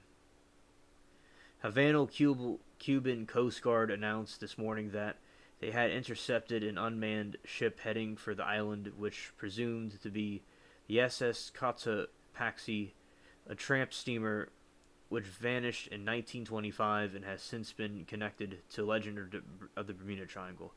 This is what I'm talking about when a sunken ship can not have actually sink underwater but still be sunk. Kind of like being pronounced dead, but it's not like really dead.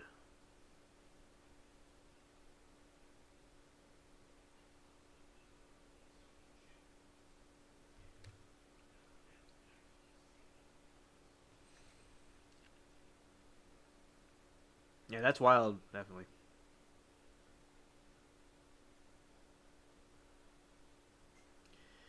It's been out in the water for. It was out in the water for a long time. Wow.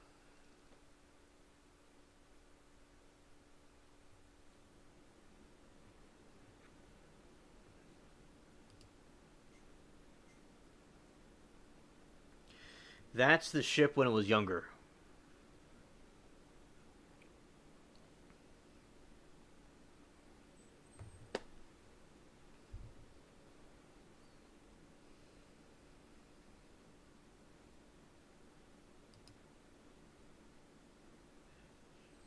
You see, it's like half of it's there. It's like a part of it.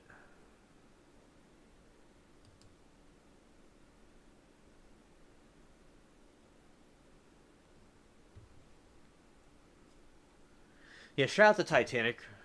Yeah, shout out to Titanic.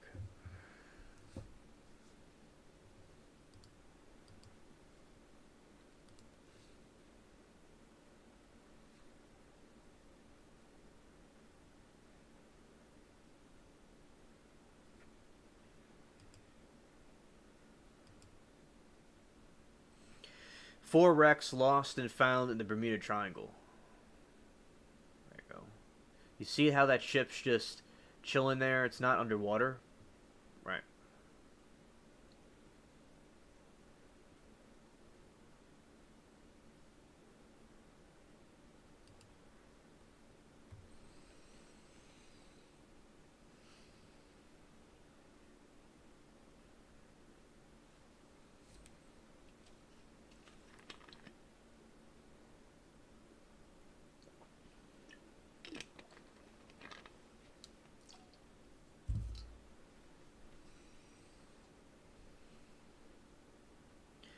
Thanks, Mary.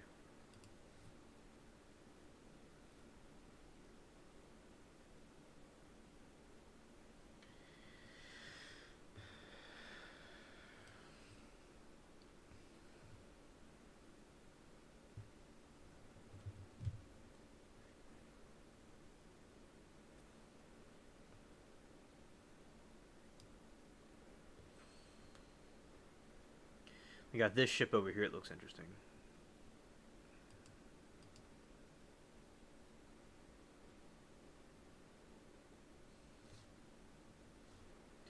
Titanic.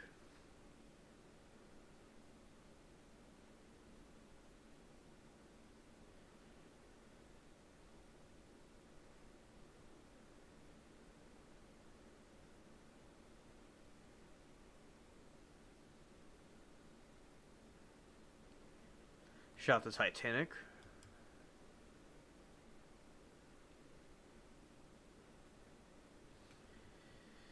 And there's that one inside the Myths and Mysteries of the Bermuda Triangle Disappearances.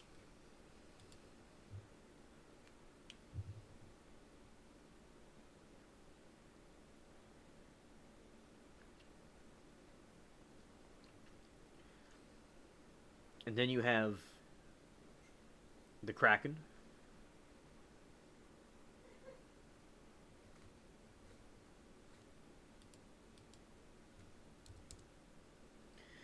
Latina says alien spaceship. So did the boats get stuck on a piece of land, shallow, underwater?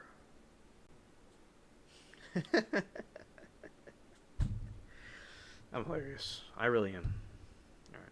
So anyway, I'm gonna answer your question. All right, we're gonna go here. So that's a ship. The Bermuda Triangle, not a mystery anymore. British scientists. Shout out to the Black Pearl. And Latino, I'm gonna answer your question. I'll answer it.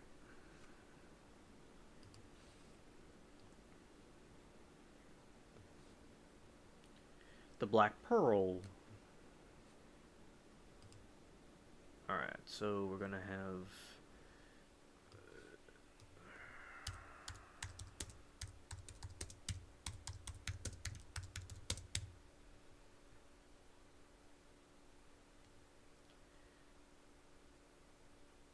We'll have these ships like this.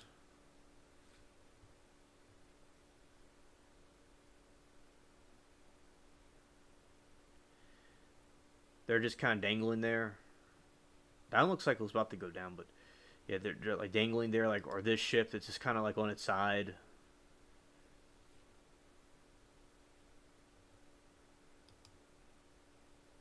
So, Latina, it could be a variety of different situations.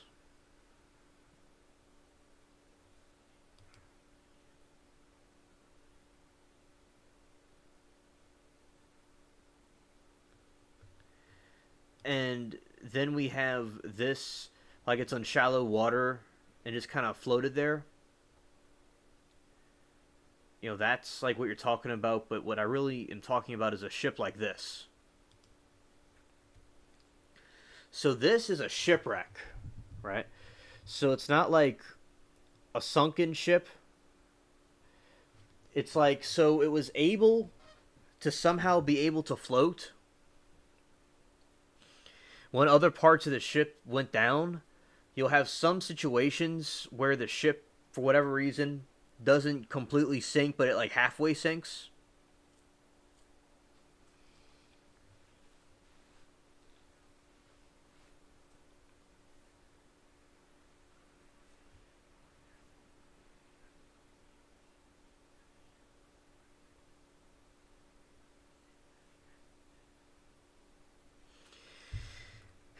And also over here, you see, like the Titanic in theory was supposed to sink something like that if it got hit, but of course it would have done better if it was hit head on. But like this is an example of a ship that like half of it's missing. What the other half is like is there. So whatever it caused it to like, you know, float there. And it could be because of shallow water, some situations. Other situations, if it's in a big body of water with nothing under it, it's just the buoyancy in it was able to keep part of it afloat. And as I said, some of them, like this one, it looks like it's right by land. Like it kind of went to shallow water and it got stuck there. But before that, it probably, I don't know the story of this ship, but it may have like part of it drifted there. As I said, the buoyancy in it did some freak situation to cause it to float. I'll get you some more information about it as I look more on to it. So we have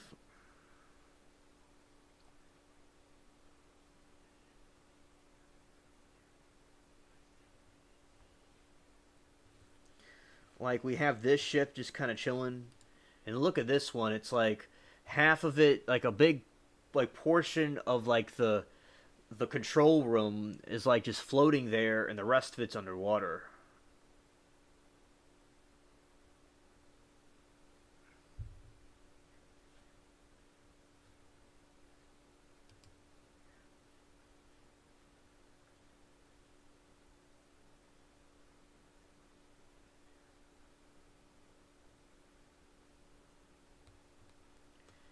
Like let's see, like the Costa Concordia, it was like above water because it was like in a shallow area. Let's see. Yes, sunken ships can often be visible above the water surface, especially in clear, shallow coastal areas. There are several ways this can occur: clear water and shallow depths. In areas with clear water and relatively shallow depths, it's possible to see sunken ships from the surface.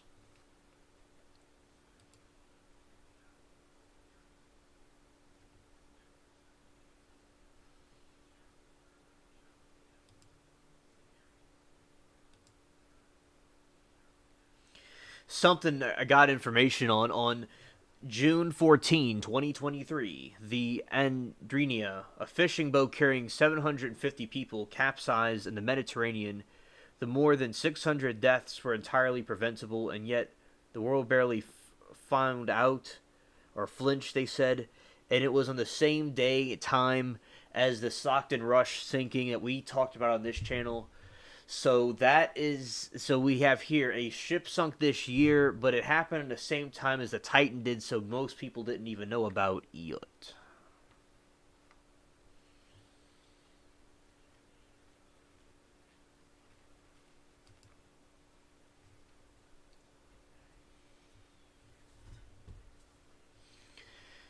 Why is a 2,500-year-old shipwreck so well preserved? Due to the very low levels of oxygen at shallow depths, Black Sea shipwrecks are well preserved when compared to other Mediterranean wrecks from the same time period. Let's see, where were they going?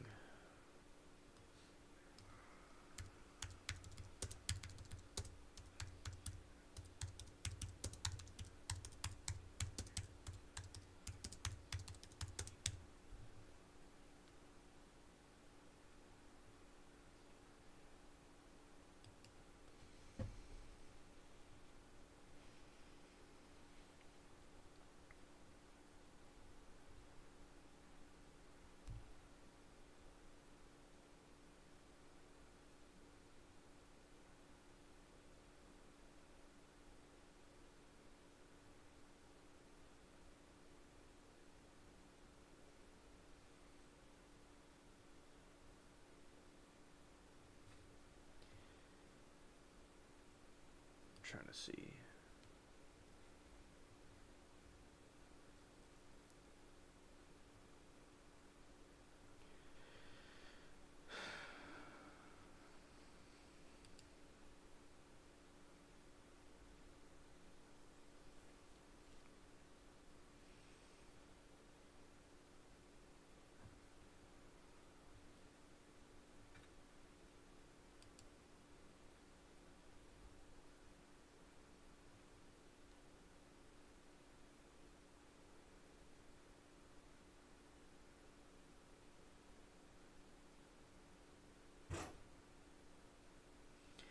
I don't know what that was. That was strange.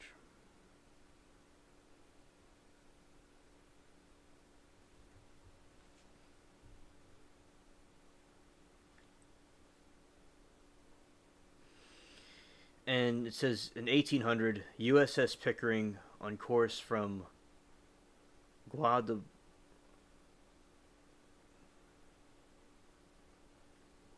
Yeah, it's true. It's very windy. Guadeloupe to Delaware. So it's from Guadeloupe to Delaware. Lost with 91 people on board. In 1800. In 1814, the USS Wasp. Last position was the Caribbean, lost with 140 people on board. Possibly lost in a storm. It's not. Let's see, where was it going?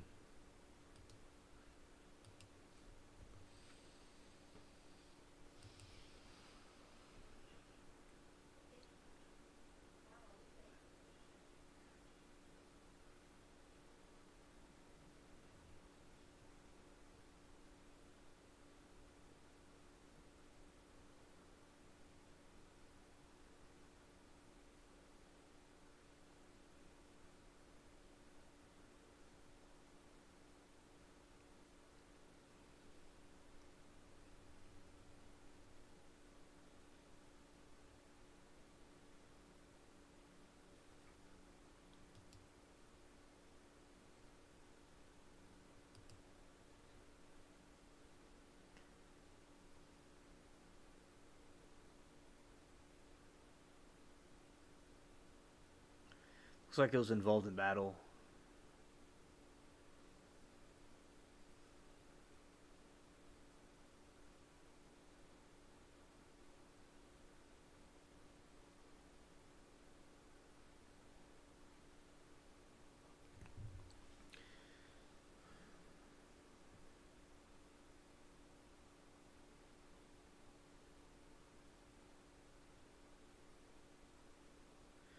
I know Latina. That's what I said. And thank you. After Wasp and Atlanta parted company on 9 October 1814, she spoke the Swedish brig Ad Enos, bound from Rio de Janeiro to Plymouth, England. So this ship was heading towards England about 3 weeks after the Atlantia capture. Wasp reported that she was headed to the Caribbean. Wasp probably foundered in a storm, so was going to England, this one. They're going to random places.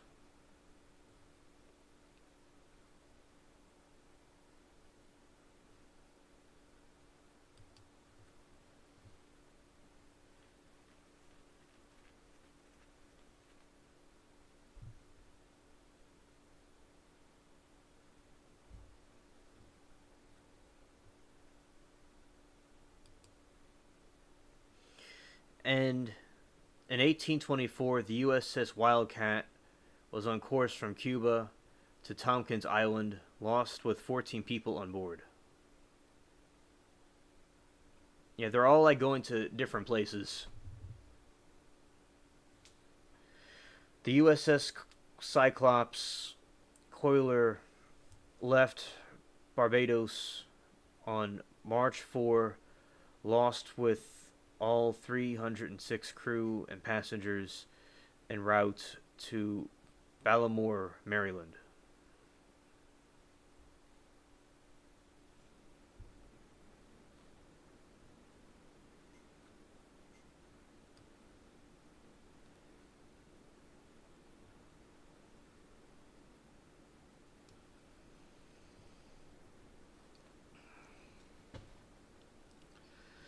In 1941, the USS Proteus lost with all 58 persons on board in heavy seas, having departed St. Thomas, the Virgin Islands, with cargo of Bayute on 23 November. The following month, her sister ship USS Nereus was lost with 61 persons on board, having also departed St. Thomas with a cargo of Bayute on 10 December, according to the research by Rear Admiral von Deurs, USN, who was familiar with this type of ship from their service in the USN. Acidic coal cargo would seriously erode the longitudinal support beams, making these aging and poorly constructed coilers extremely vulnerable to breaking up in heavy seas. They were both sister ships of the Cyclops.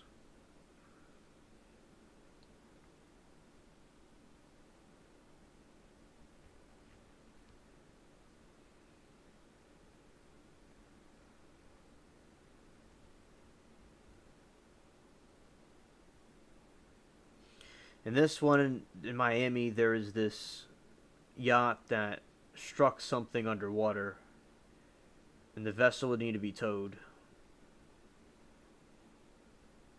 And they wanted to have a flare to be sent.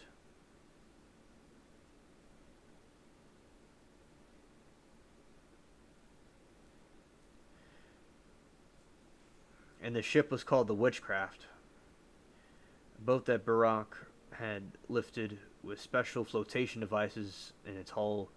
When the West Coast Guard arrived at the location, which Barak called, he Hargan witchcraft were nowhere to be found.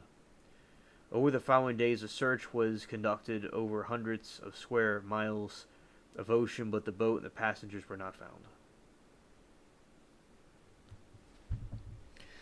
2015, late July, two 14-year-old boys, Austin Stepanos and Perry Cohen, went fishing trip in 19-foot boat. Despite the 15,000 square nautical miles wide search by the Coastal Guard, the pair's boat was found a year later in the coast of Bermuda. Boys were not seen again.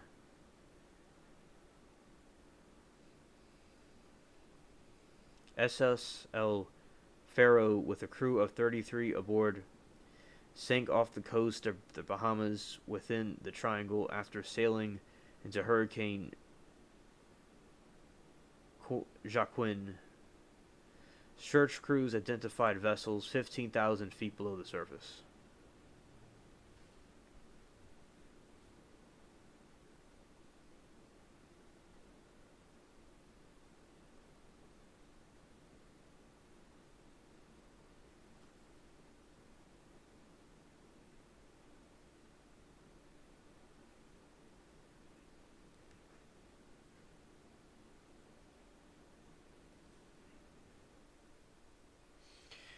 So this is some information. So these ships, since the 1800s, that's when its early was recorded, was when this incident occurred.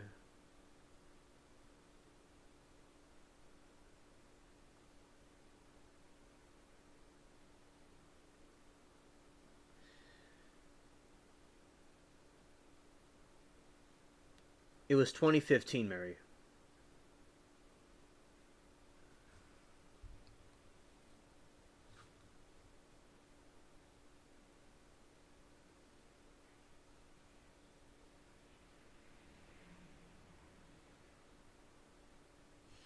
Yes, they were not found, Mary.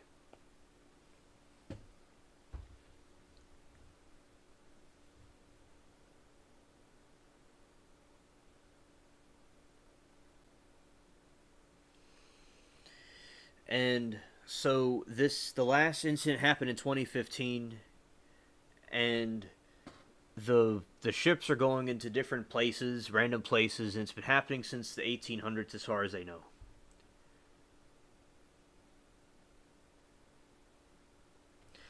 An incident on land, 1969 August, Great Isaac Lighthouse. During hurricane, 2 keepers disappeared and were never found.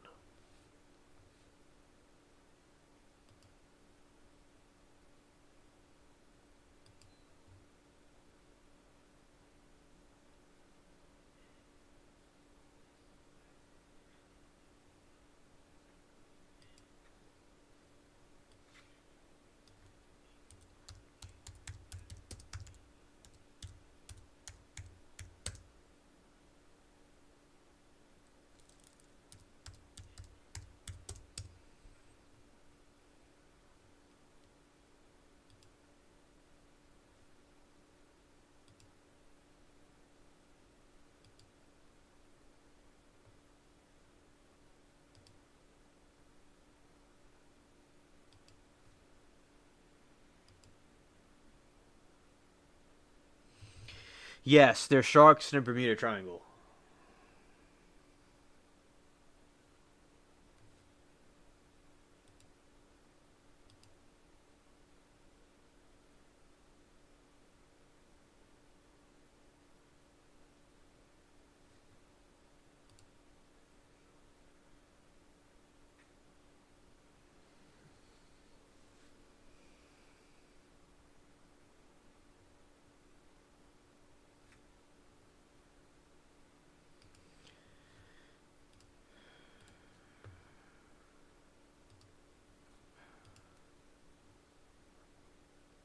All right.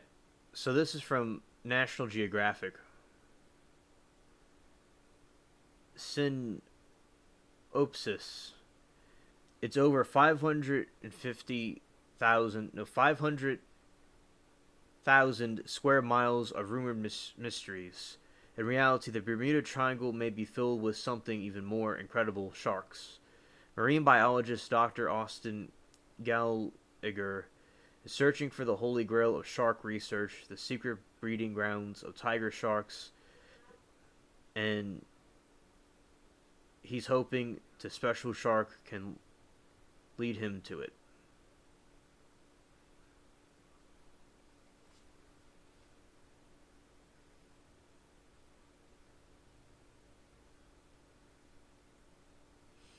Okay, thanks, Mary.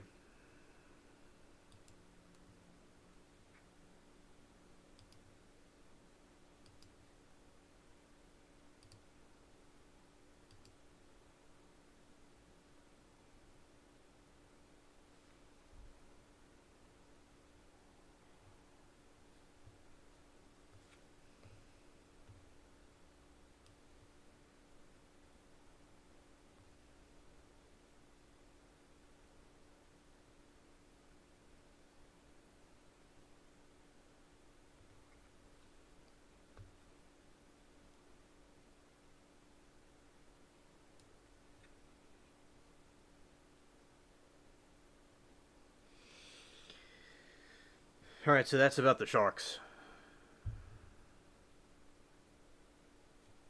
Okay.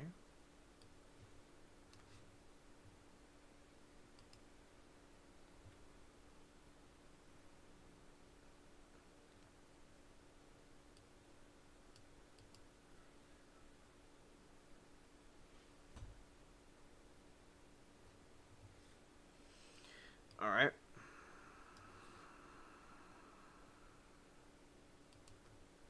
Okay. All right, so we just discovered and researched things about the the sharks. They're in the Bermuda Triangle.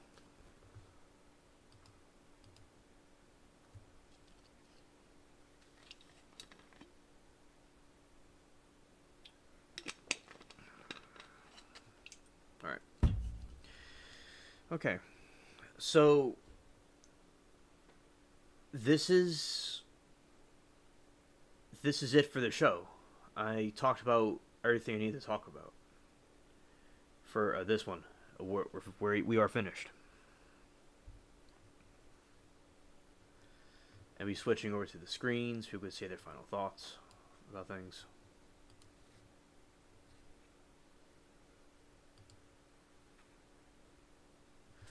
All right. So, also, with the stream, we're coming to a close with it. So, I think that we had a great stream. We talked about a lot of different mysteries and news and stuff like that. I'm glad that all of you that are like watching, those that are commenting and seeing the rerun, and that tuned in earlier. That's really cool.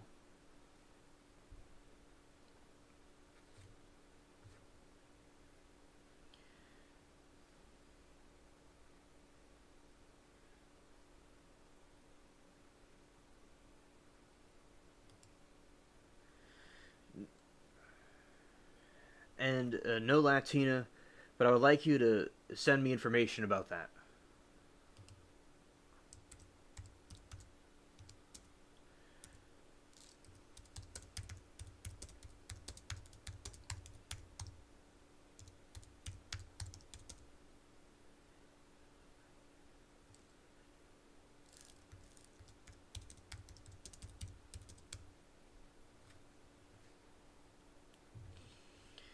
All right.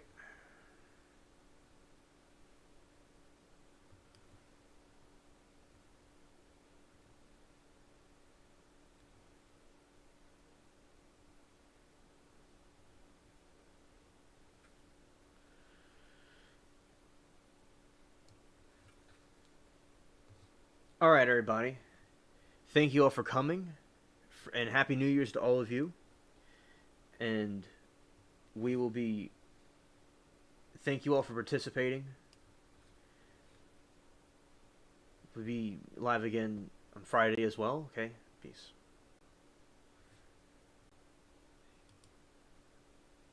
Not what I want to do. There we go.